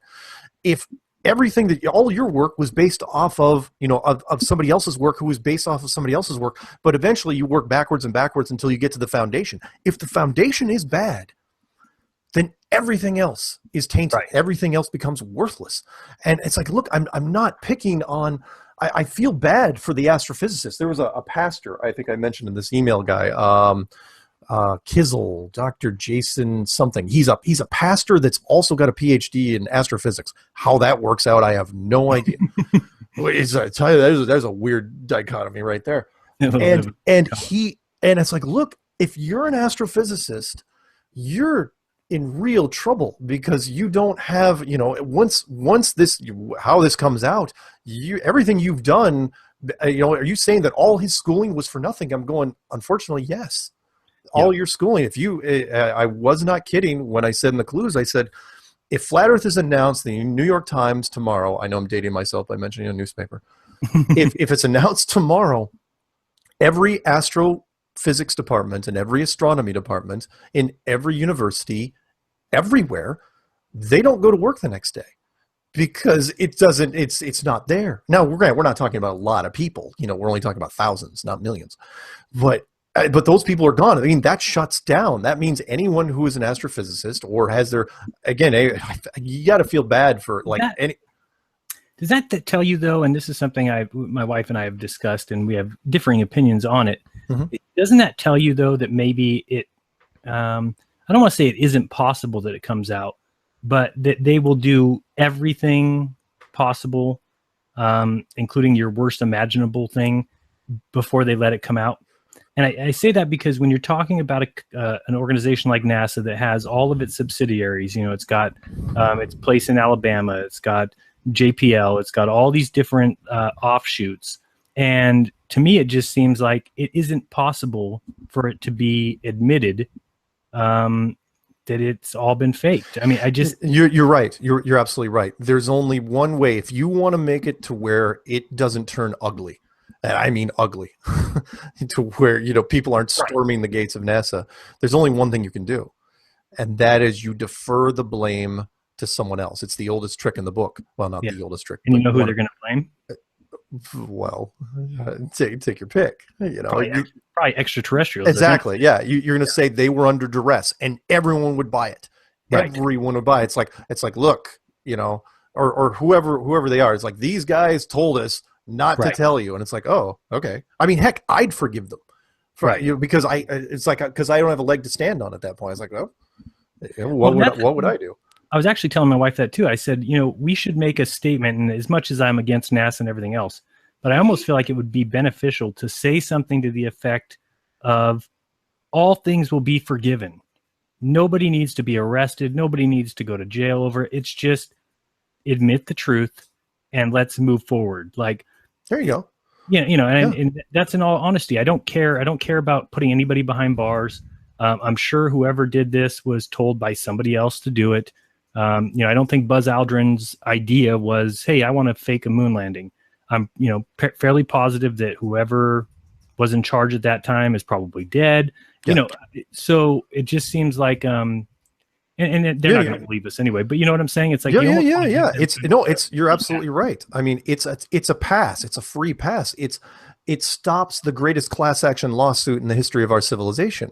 Right. Where these massive military contractors go after NASA and say, look, You know, you guys for all for nothing. I mean, if all you have to do is say, oh yeah, the guys in the spaceship did it.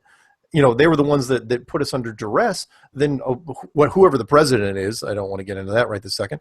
Whoever the president is comes out and says, you know, presidential pardon to NASA. You know, so there will be no class action suit. And then that's it. I mean, then, yeah, you're right. We move on from there and the damage is minimal if you go that road. It just seems like at that point, too, well, then they would have to reveal whatever the truth is. Yes. Oh, yeah, at that point you have to. Because right. Otherwise people aren't going to buy it. You have to produce, you've got to produce a spaceship. You've got to, I hate to use a biblical term, you've got to show signs and wonders at that point. Because if you don't, you know, no one's going to buy it without it. And everyone's got to be able to see it. It's got to be filmable. It's got to be, you know, mainstream media. Oh, yeah. Now, I heard you say something on your show this week that you either have a feeling that something's happening at the end of this year or you think that maybe something's going to happen. And the reason I bring that up is, again, in my conversation with my wife, the way that NASA is acting and the way they keep putting out this bullshit and they don't seem to be caring at all that it's going on, it tends to make me think, and I'm not a doom and gloom kind of guy, but it just makes me think that possibly they are planning something to kind of make something else happen, that this becomes back burner. Yeah. The plot line warrants it. At this point, right. You've got to get the storyline going. I mean, we're just smoldering here.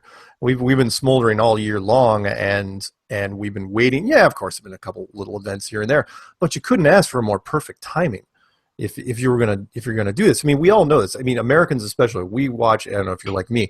I've watched a lot of movies in my time, and there's certain moments where you're expecting it. You know, expecting something. It's like, I don't care what happens in the next 10 minutes, but something better freaking happen in the next 10 minutes or, you know, I'm going to go get more popcorn. And that's where we seem to go. I mean, part of it seems to be tied to the election. We can get into this now if you want. Sure. I don't know what is going on with the election, but I still firmly believe that the only reason you would produce two candidates that are unappetizing to both parties, as bad as this is, I mean, really, the jilted wife of an ex-president or a aging reality television star, those are your two choices, would prompt you to say, well, heck, if those are our choices, we might as well stay with Obama. But of course, you can't stay with Obama because you're only allowed to run 2 terms, unless something weird happens. If something weird happens, the president does have a little known clause that he can activate that says, you know, that in a time of crisis, whether it be domestic or international, that he can stay on and suspend elections until such time to where we have elections. And people who think they hear that and they say, no, it's not possible, you can't do it. Just, you know, look up FDR. Oh, FDR, absolutely. FDR, Franklin Delano Roosevelt stayed in World War II because World War II was so stressful. They said, the last thing we need is elections. Let's just keep him on for a 3rd term. And that's exactly what they did. The what? I think he did 4 terms. Well, I don't think he finished 4 terms. Oh, I think he died through his 4th term because he was part of the rebuilding project. How long? Where does it say? I'm trying to find here. Served as 32nd president from 33 to 45. 12 years. Yeah, I guess. Yeah, so 4 terms. He won a record 4 presidential elections, dominated his party after 32. Did he make it? I don't think he made it to the end of his 4th term, but he was close. So that's great. Well, anyway, the point is that yes, presidents can do that. Now, in this case, he didn't have to do it. Everyone else did it for him. They said, "Look, he's a good president. Let's keep him in there." But he it was interesting because was 33 during those years. That was the Depression years, and he stayed through. It's not like he was president when the war broke out. And, he was, talk about lucky. So anyway, the point is that Obama can do that if he wanted to. He can enact it and say, like, let's say there's a massive terrorist attack in, the Eastern Seaboard somewhere that disrupts a whole bunch of stuff. He could do it then. Or if it's a multi-staged attack all over the world, you could do that. Or let's say there's some weird celestial event in the sky. You know, Right. there's all sorts of reasons he could do it. And where am I going with this? Where I'm going with this is that the two other candidates are seriously. We've never seen an election like this in American history, where the two candidates are so abrasive on both sides. I mean, yeah, the Democrats sort of like Hillary, but they're not. They're not thrilled. And Trump on the Republican side is like, well, we got Trump, but they don't. Joke. I mean, it's so everything that she's done, she should be indicted, and Sure, it's just ridiculous. Trump 20 years ago would have been an interesting choice. You know, back when he was relevant.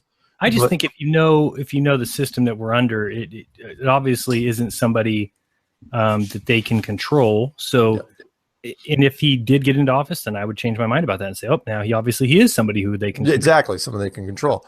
But the point is that what you do is, if you want, because remember that you don't leave anything to chance. What you don't want is two really, really good candidates, so that if Obama enacts his third term, people go, yeah, but we really like this guy, John Doe. He was really an up and comer. I think he would have been great, because now people would say, well, you know what? He was with us for 8 years.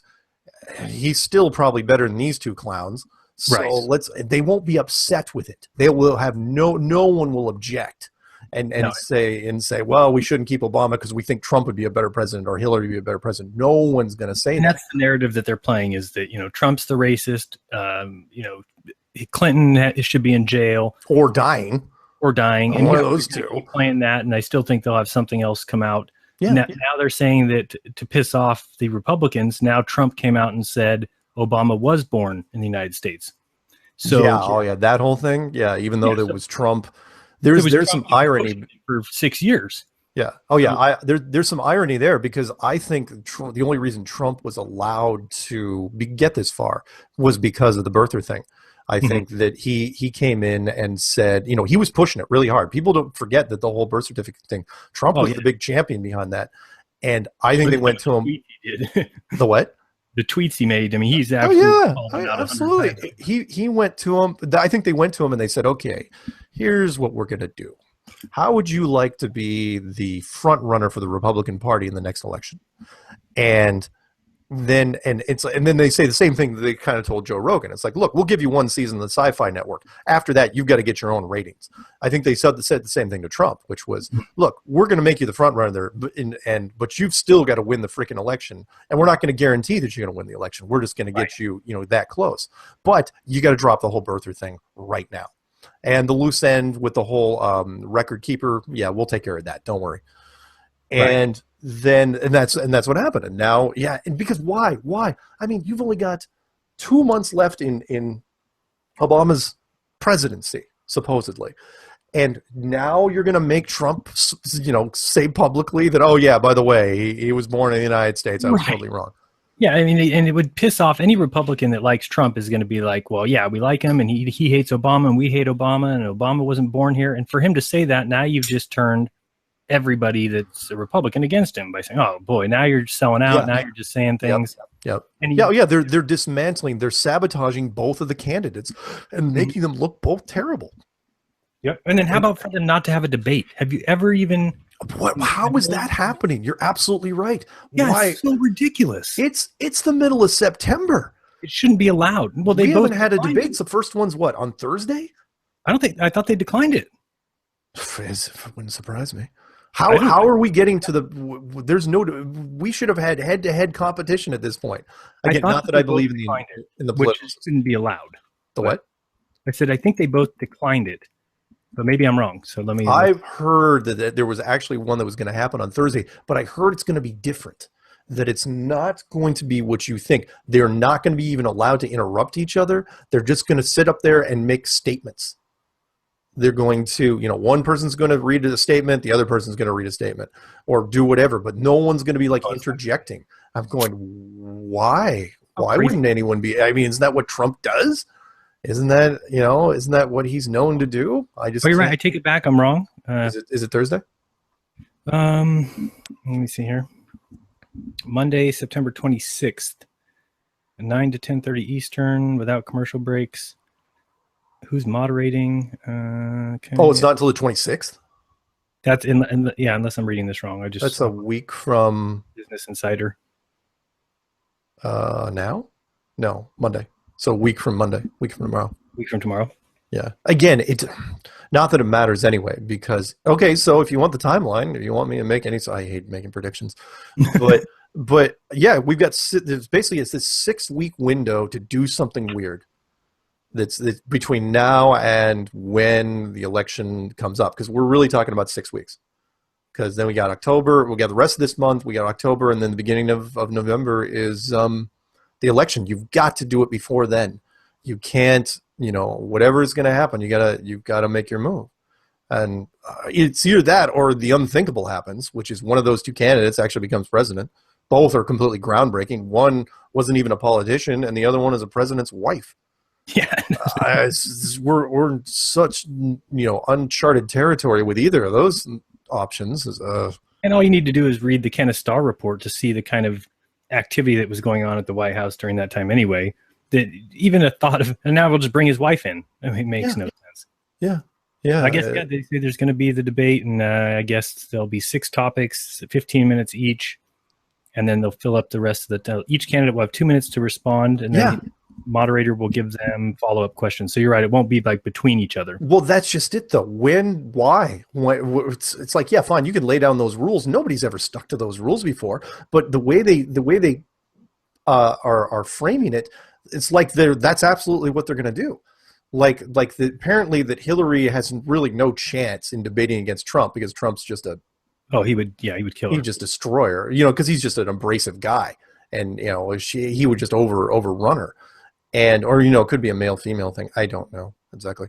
Hey, I did not. I thought that I'd heard that they both were, because I know Trump had a problem with it being on certain dates and certain times, and said it's going to be unfair if there's a moderator. He tried to do it without a moderator, and then I thought the last thing I looked was that he had just called it and said he wasn't going to be in him. But I guess according to this, even though he's still complaining and saying that it's running up against Monday Night Football and other things like that. Oh, right.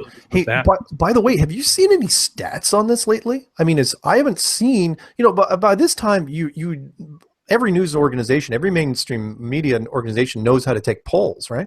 So why haven't we been seeing a lot of Hillary ahead by 10 or Trump, closing in, or, shouldn't there be canvas polling everywhere? I've heard a couple things, but I mean, also I think people are catching on to what a poll is, and I don't care what 100 people said. So I mean, but you're right. I did see a couple times that it just said it was even. Exactly. Somebody told me that.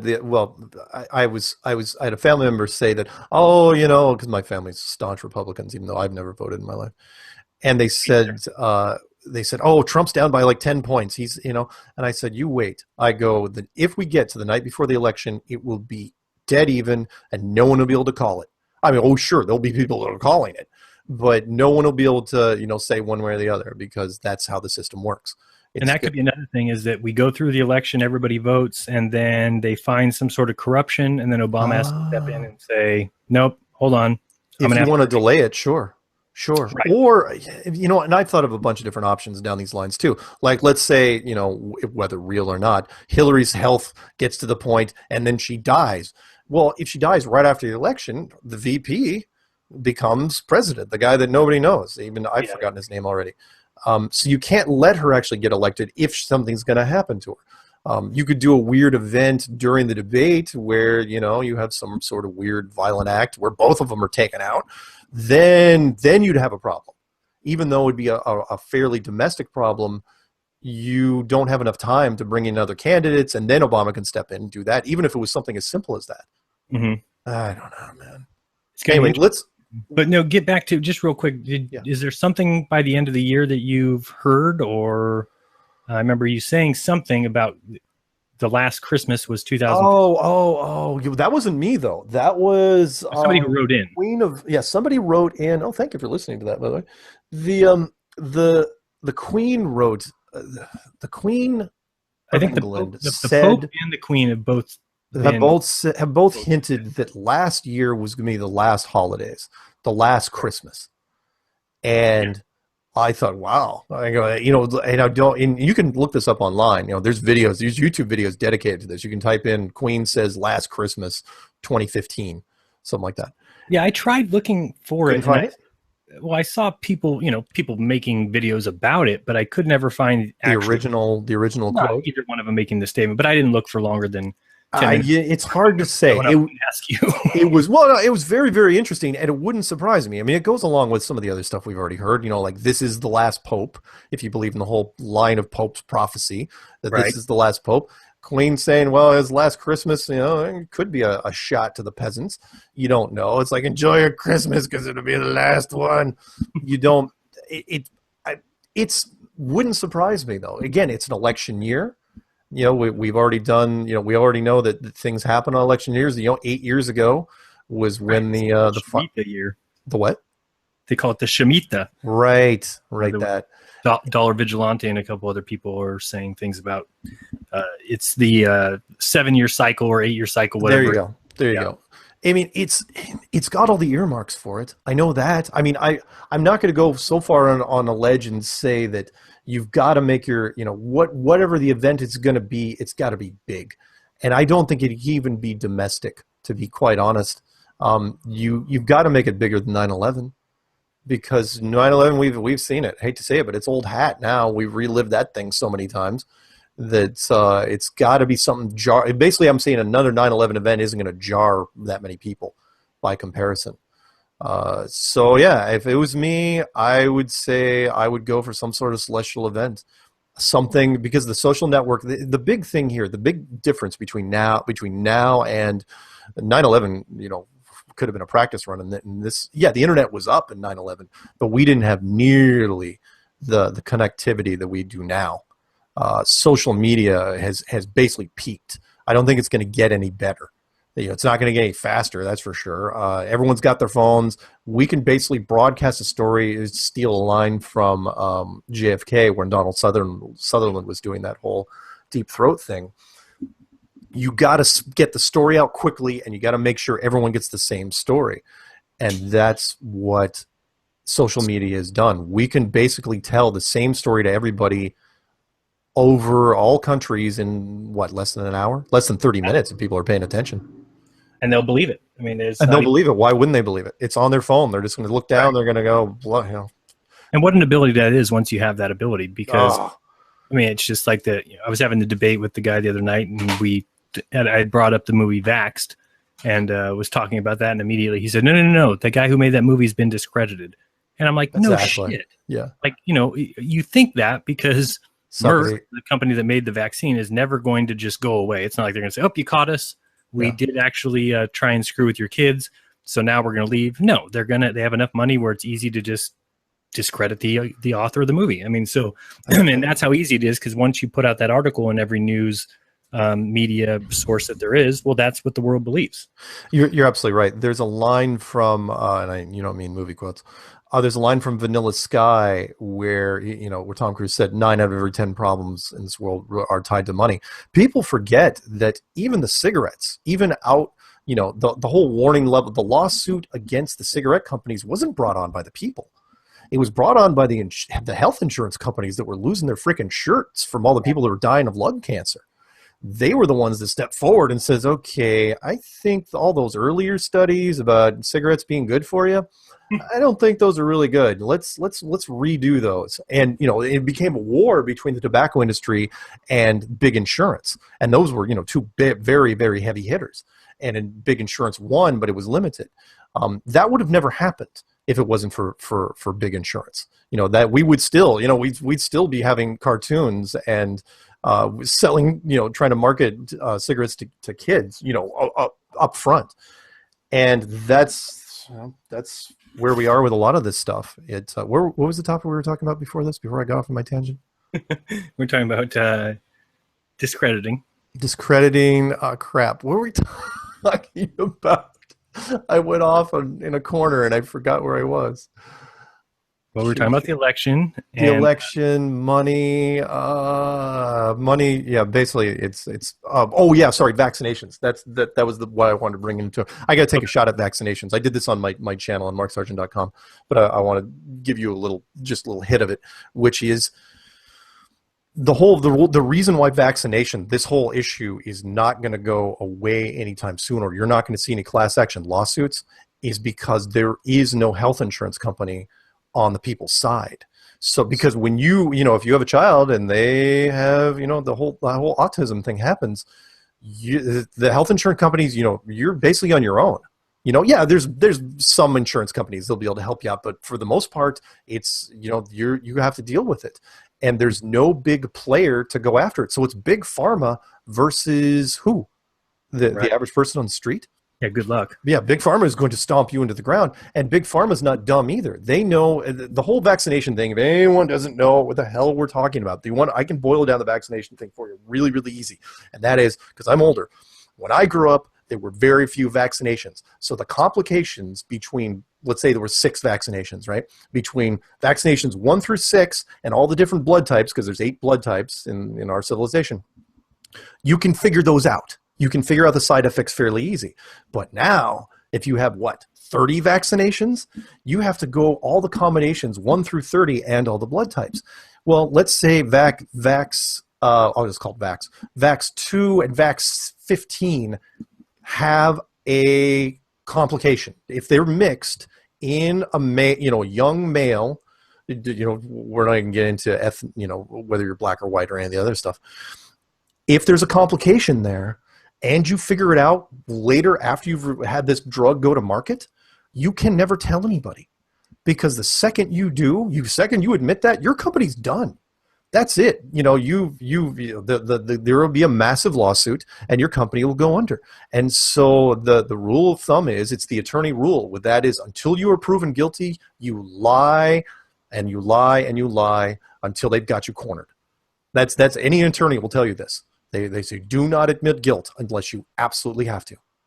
Right. And that's what the pharmaceutical companies have done with the vaccination thing. That's the rule. It's like, look, they know.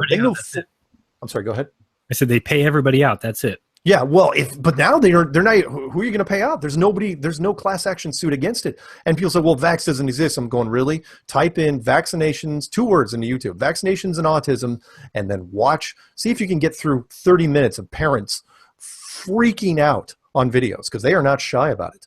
And it's a sad thing to watch, which is why the whole De Niro, and they got to De Niro. De Niro had his film festival, and they were going to release it, and you know how that conversation went. One of big pharma's called De Niro and says, look, you have a lot to lose, and we have deeper pockets than you. We'll drive you into the ground. Mm-hmm. You may win eventually, but it'll take years, and we'll make you seem like you're insane before it's over. Your legacy will be gone. And I'm sure they said it nicer than that with some flowery words, but that was it. And then and De Niro on national television, we're going to pull it because of blah blah. That's a bunch of crap.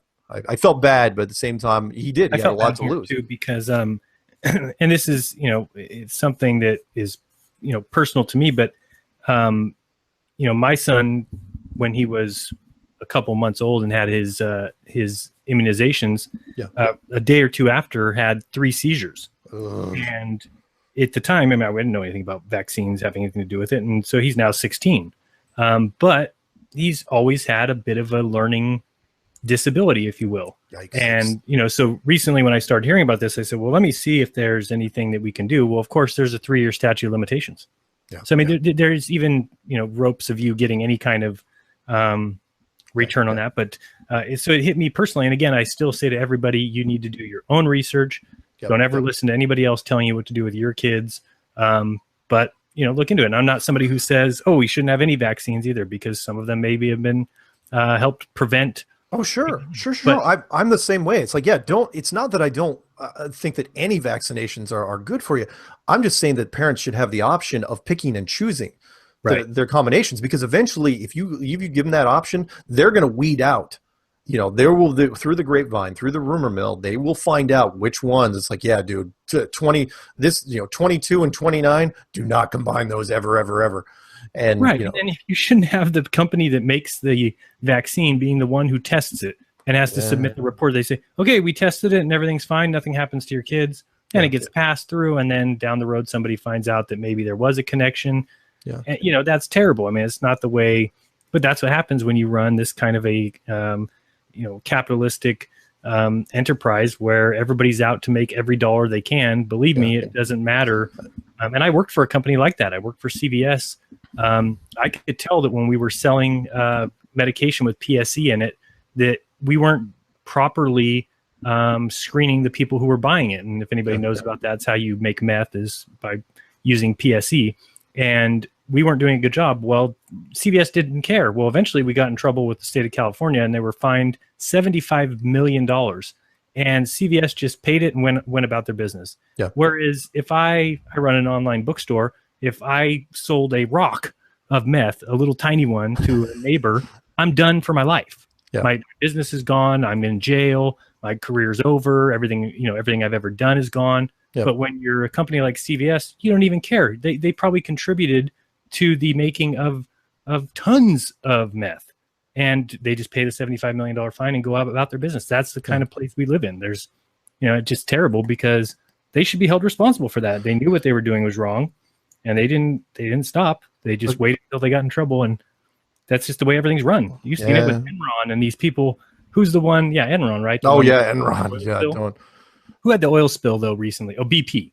Oh, BP. And yeah, they got fined something like $4 billion and just paid it, and they're going about their business. It's nothing to them, because these companies keep little side accounts where they store this money just in case something like this ever happens. But when a company gets fined $4 billion, they should be out of business. I knew a company. I knew a company called, because I used to install time and attendance software, which isn't time travel software. It's just timekeeping. And I used to have to use it. Oh yeah, there you go. There was a company out in Oklahoma called Chance Industries, and they make amusement park rides. And they have an attorney, and you can imagine why. They have an attorney basically on retainer that all he does is contact people and fly around to different carnivals around the country and pay people off it's like, oh yeah, I broke my finger on your ride. Okay, fine, you get $18,000. I fractured my leg, fine, $40,000. And he would lowball, because a lot of people that go to carnivals, it's like it wouldn't be hard. It's like all he has to do is size them up. It's like, yeah, you're a goldfish. Yeah. It's exactly 30% off ribs at the local diner. And a ear of corn, I'm in. Exactly. I get my other kid hurt too. But that's what he did. And yeah, there's lots of legal departments out there that have really, you can imagine the tobacco industry and big pharma, and they're set up to defend themselves if necessary. And Enron, of course, that was different. And Enron was just a scam from second one. Although Enron, I like to use this as an example for people that say that when they say that, oh, well, government would never lie to you. I go, well, then who would? Like corporations? Would corporations ever lie to you? Because Enron never happened. Watch the documentary on Enron. It is heartbreaking. Oh yeah, they just destroyed people. Hey, let me do this, because unfortunately I do have something I've got to do eventually. I wanted to cover real quickly the men who believe the Earth is flat. Yeah, let's go to that. I'll pull it up. So what Jaron's going to bring up is an article that was sent to me, because most of the time, I do quite a bit of my own research, but people generally will find it faster than me. So I will get an email, and it's like, oh yeah, you look at this article. So there was this article in a Australian magazine called Gizmodo, and it was called "The Men Who Believe the Earth is Flat," and it was published on the 12th. And it was really interesting. I read through it, and it was talking about this doctor down in Sydney who was very, high profile doctor and well-to-do, successful, wife and kids and the whole nine yards. And he believes that the Earth is flat, and he used to be in conspiracies, and now and it was written it was about as objectively as you could write it, where it's like, kind of like the guy that wrote the article couldn't really make sense of it all. He's going, look, this guy has got it all together, but he believes the Earth is flat. Does that make him crazy? Or does it mean that he like the Illuminati card game, does he know something that other people don't know? And it really got into the interesting stuff, especially his relationship with his wife, who is a clinical psychologist, which is hilarious because, she's the Earth is round. She tells me it's bloody round. I've seen pictures. Exactly. She's seen pictures. And since she's trained scientifically, whereas a doctor, not as much, she's her first reaction is going to be, well, there must be something wrong with the person if they have a view that doesn't fit the general, no play on words here, worldview. And that's where the article was a really, I did the narrative. You guys want to listen to it? I did it on my channel. It's just a narrative, the men who think the earth is flat. Or you could just read the article, then Jaron will probably put the link somewhere. Mm-hmm. But it is an interesting read. And the guy in the picture there, that's not the doctor, by the way. That is the founding director of the University of Queensland Critical Thinking Project. This guy? Yeah, that guy. It says right to the left of him. It says who that guy is. I thought that guy was the doctor too, and it's not. In fact, they don't show the picture of the doctor in here. I thought that was interesting. You could have gotten the picture of the doctor and the wife. His name isn't John. I don't know. Well, oh yeah, that's right. Yeah, it might not be his real name. Yeah, maybe his name is John Doe. Exactly, but it's a long article and it's well worth the read because it kind of gives you a feel of how people have to deal with family members and friends. I mean, I get emails every single day about the conflicts that. In fact, I got an email that I just read recently. It'll be up on the emails 4 thing I'm going to put up after this is over, where the guy says, "Look, he's on the verge of divorce with his wife because she thinks he's absolutely out of his mind." And yeah, no, it definitely strains relationships in that, you can understand why we were all conditioned to believe a certain thing. And, some of us, it's just easier to kind of get over that hump. And I know if it wasn't for my wife and I breaking down everything that we had known and just saying, that's it, we're wiping everything clear. We're going to start from scratch. Yeah. We're going to prove each thing before we move to the next level. And it just so happens we got stuck right at that first level of where we live. And, it makes sense, but you're right. It totally can ruin relationships. It can cause strife. But, the one good thing about being a flat earther, besides the fact that I said that we're growing in numbers every day, the other thing is that it feels good to be open to tell people. I don't stop anybody from looking into anything. In fact, I'll tell people, go watch all of Red's rhetoric videos. It doesn't matter because once you know the truth, then all that stuff should just be more evidence. You can watch any Globe Believer program, you can watch any sci-fi video, you can watch any universe documentary, because all it will do is re-solidify the fact that it's just words and numbers. It's not reality. And that feels good. And when you read this article, it's also really good, even though it's written from a Globe Believer's perspective. Oh yeah. Let me read the last 2 paragraphs, and there's no spoiler here, because it's positive. I've always said that the flat Earth, what makes it different from all other conspiracies, is I know conspiracy guys are dark and brooding, and they want to be like Heath Ledger and the Batman, but it's really. It gives a lot of hope. And so the last 2 paragraphs go something like this. On a certain level, it's easy to be seduced by the idea of a flat earth. It draws you in, a tractor beam of luring ideas and concepts, a flat earth. It all but confirms the concept of a creator, our collective hope for something more than this. It places us, humanity, back at the center of the universe, no longer hurtling through the void of an infinite universe beyond our measure and comprehension, no longer at the mercy of physical forces beyond our control, no longer Carl Sagan's pale blue dot, no longer insignificant. There's a comfort in that. John is correct. There's a beauty in that, because now John looks at the stars. We sit in hushed awe, daunted and humbled by the scope of the universe and our place in it. But John's stars move differently. He sits on his porch. He watches the sun set, a sun we no longer orbit. He is comforted, perhaps resolute. In the place where he sits, in this precise moment in time, John's stars revolve around him. I mean, that was poetic. Mm-hmm. It was when he wrote that. I mean, you could tell that even the guy. I'm wondering if this guy will do a follow-up thing later down the road, where of course, he's got his career to think about, but. It's true. I mean, when people go down this road, there's some people it really, really strikes them. It brings something out in them that they never thought they had, or something they had felt they had lost. And one of the reasons that I like having you on the show or talking with other people who have made videos is I know that you have gotten the same emails that I have, and I think it's something that others don't know happens, right? Yeah, so you've gotten those emails from people that have basically just poured it all out there for you, told you what they were up to before. I've had people say they were into drugs. I've had people say they've killed people. I've had some of the craziest emails from people saying, this is what I needed.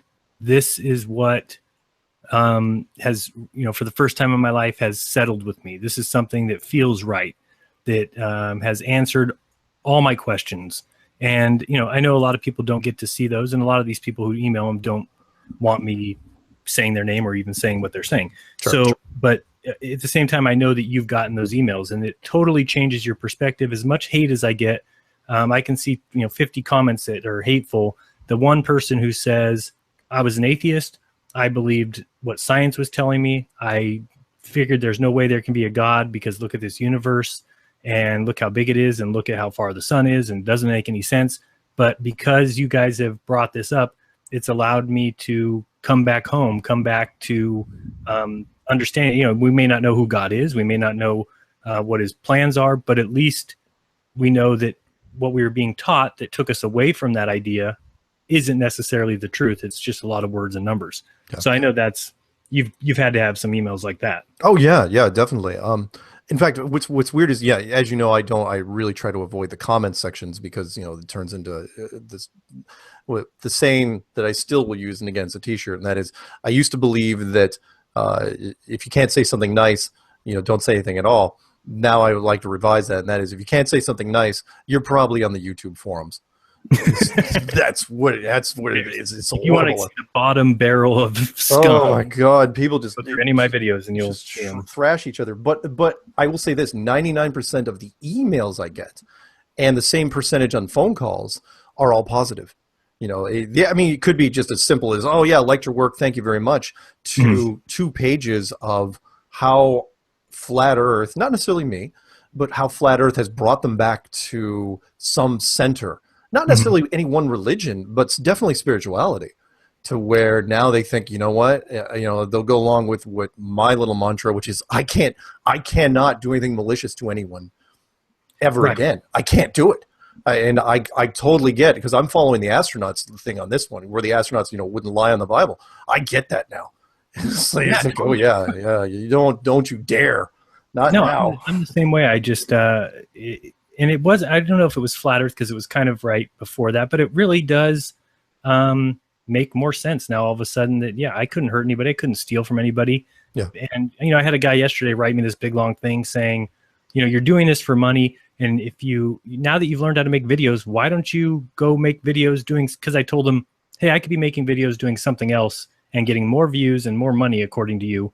But I'm doing this because it's what needs to be done. It's what feels right. And I'm doing this for myself and other people.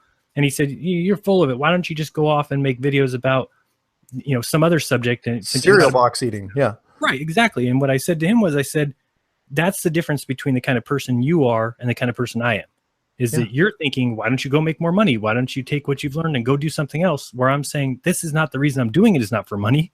The reason I'm doing it is because it needs to be done. We're being lied to on the most grand scale imaginable. Yeah. We are really getting, we're just getting stepped on. And the problem is, I see a whole world who just wants to bow their heads to scientists and say, these guys know it all. And my thing is, question them. If it's science, then it needs to stand up to scrutiny. And it sucks that, I've had somebody else say, you guys just want the Earth to be flat. Like, what are you talking about? I want the first 35 years of my life to be worthless. I want everything I've ever learned in school to be a complete joke and a lie. Oh, yeah. Like, you want the moon landings to be faked. I said, I do not.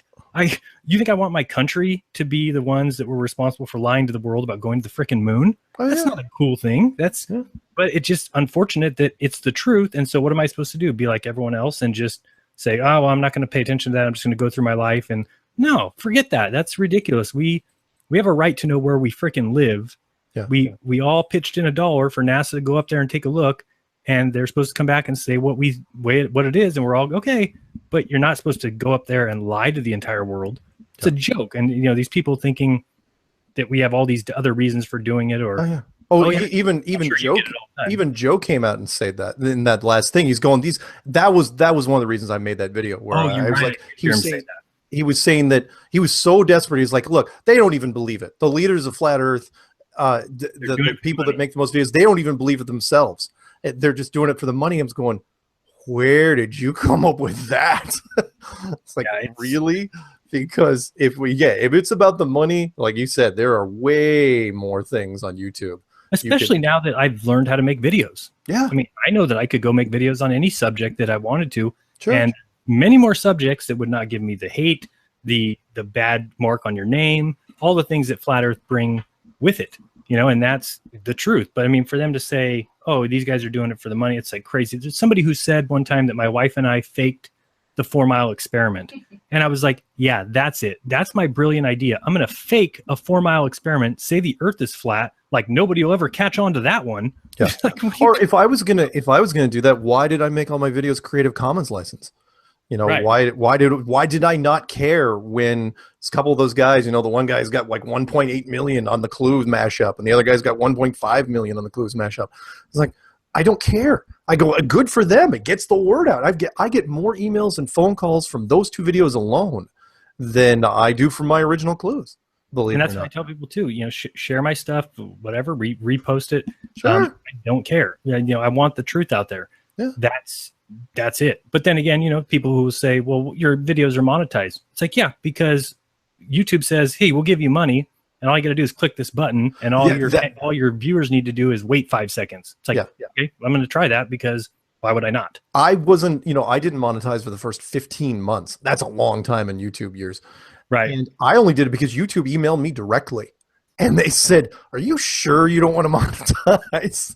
And they were bugging me about it. I was like, really? It's like, all right, fine. And then I did it. But I ignored all the other, I don't know. Did you ever sign up for any of those network guys that you get letters from? Yeah. Mm-hmm. I think they're all fake. But I know other people do have network connections or whatever. I don't even really know. By the way, did you see that latest thing that's happening on YouTube? Not to digress and everything, but I do have to go soon. The where YouTube is like coming down, they're like shutting down monetization on some of the bigger channels. Yeah, I had a couple of mine done. Really? Yeah. Wow. Because what? It's not advertiser appropriate? Right. That's that's their new thing. Yeah. Anytime I talk about 9/11, they haven't done it with NASA yet, but also the crazy thing about NASA is they don't copyright any of their stuff, which is another big tell sign that they don't want to own. I don't own those pictures of the moon. Nice. I don't have anything to do with those pictures. Nice. But they don't. They've never done anything to those. But anything that I go outside of that, the San Bernardino, anytime I talk about a false flag, that kind of stuff gets knocked down, and that's all fine. Whatever. But I mean, the thing I told this guy too that was saying you're doing it for the money. I said you have to remember. First 3 months I made videos, you don't make anything. And then the fourth month I made $4.18. Did I still make videos? And then the third month or fourth month you make $8.13. It's like people don't realize. Do you think I'm that smart that I'm like, oh, I'm just going to stay doing flat Earth videos? Oh yeah, exactly. Yeah, it's like flat Earth. Other people, they're in flat Earth will tell you this. It's like, look, out of all the topics, if you want to make money on YouTube, it's almost got to be one of the bottom of the barrel topics you could ever choose. Yeah, because it's you get hits, but the word gets out in different ways. It's not like people are you're not getting millions of hits on your stuff. It's that people replicate your stuff or replicate segments of your stuff. Right. So which is all I want. I just want the truth, and I would be, I said this last week, but I would be happy if we never had to do another Globebusters show because tomorrow the truth was released to everybody, and it was over. And that would be the happiest day for me. I'd be like, great. I don't have to do the show anymore. I don't have to make videos about it anymore. We finally have the truth. The problem is nobody's getting it. And, you keep putting out the video after video, just trying to get people to wake up to the fact that, hey, we should all be, as humanity, questioning NASA and these other organizations. Yeah. It shouldn't matter that Red's rhetoric thinks they're telling the truth. So let's talk shit to all the flat earthers. Why not just turn around and say, NASA, these guys over here don't believe you. Can you prove it? Because what are you hurting? We're just going to prove what we were all taught in school. We'll all feel better. We'll all go back to our lives. Like, okay, thank goodness that the science we were taught is true.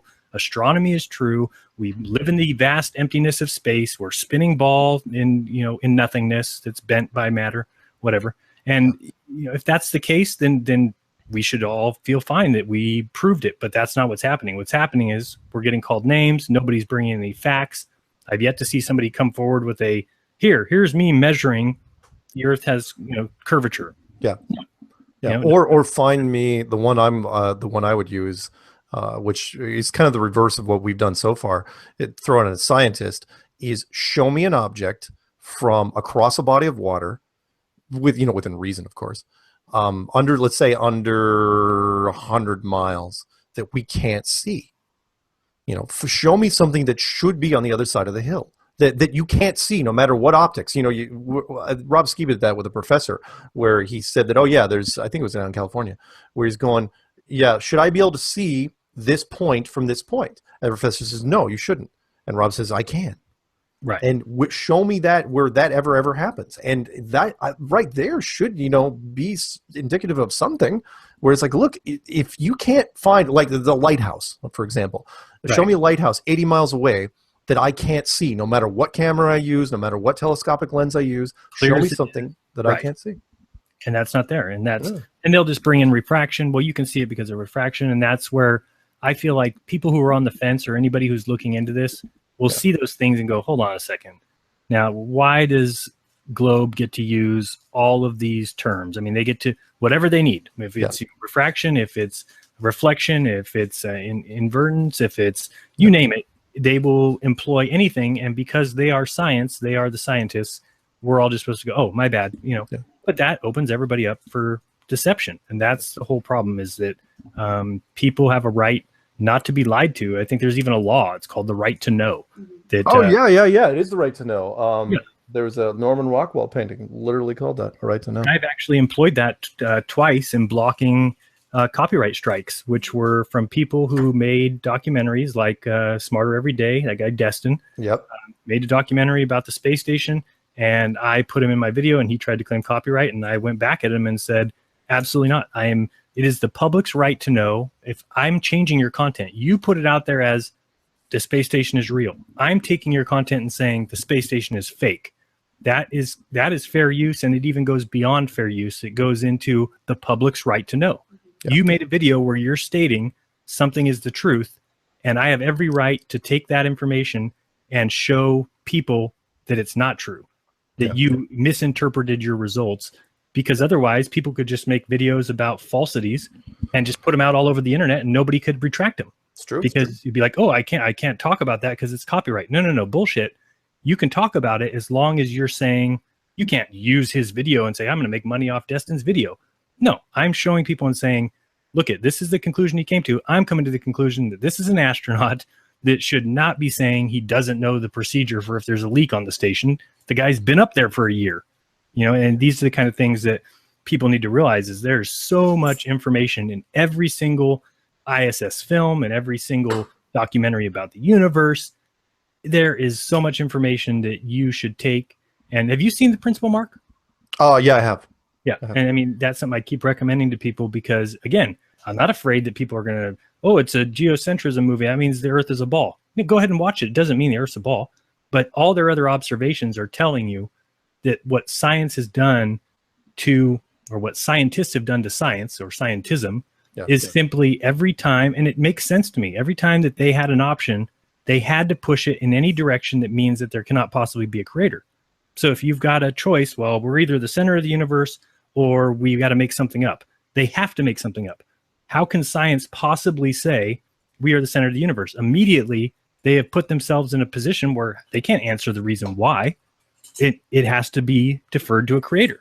There's no natural physics reason why the Earth would be the center of the universe. Yep. So they cannot have that be a result. Well, anytime you've got science who's got certain rules where you're testing things, but the results can't lead to this, that's the problem. Yep. That's where we have really, and they've done that for 70 years, 80 years, 90 years, ever since Einstein, where anything that would dare call anything outside into play, they can't do. So they have to keep forcing it. And now we got dark matter and dark energy, and 95% of the universe is we can't even observe, because anything else leads people to believe, maybe this is not all accidental stardust explosions.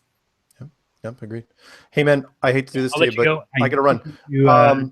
Thank you. Oh, by the way, a quick shout out, if I may, to Melody up in Canada.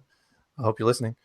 And yeah, other than that, everyone knows where to go. Just type in, if you want to find me with anything, just go into any search engine, type in Flat Earth Clues. Type in Mark. Type in Mark. Yeah, type in Mark Sargent. And then, yeah, that'll be fun too. Because anyone, yeah, I feel bad if anyone's ever looking for me. It's like, holy smokes, what's been Mark been up to? Like old classmates. I know. I feel the same way. Like if anybody looks up my name, just searches it on the internet, they're gonna be like, "What the hell is going on with this?" I know. It's like, oh crap. It still pisses me off too. If you search my name, the first thing that comes up is Res Rhetoric's video, which is like Jeranism full of shit number 74 or something. Like the thing that comes up every time. Like, come on, that's the video you got to bring up. Nice. Anyway, thank you very much. I appreciate you having on. Hope to talk to you soon. I know we don't talk enough, but I do listen to your show sometimes when I'm dozing off. Thanks. I know everyone does. I'm in your head. Yeah. All right. Thanks, Mark. Appreciate it. All right. Hey, have a good one. You too. See you.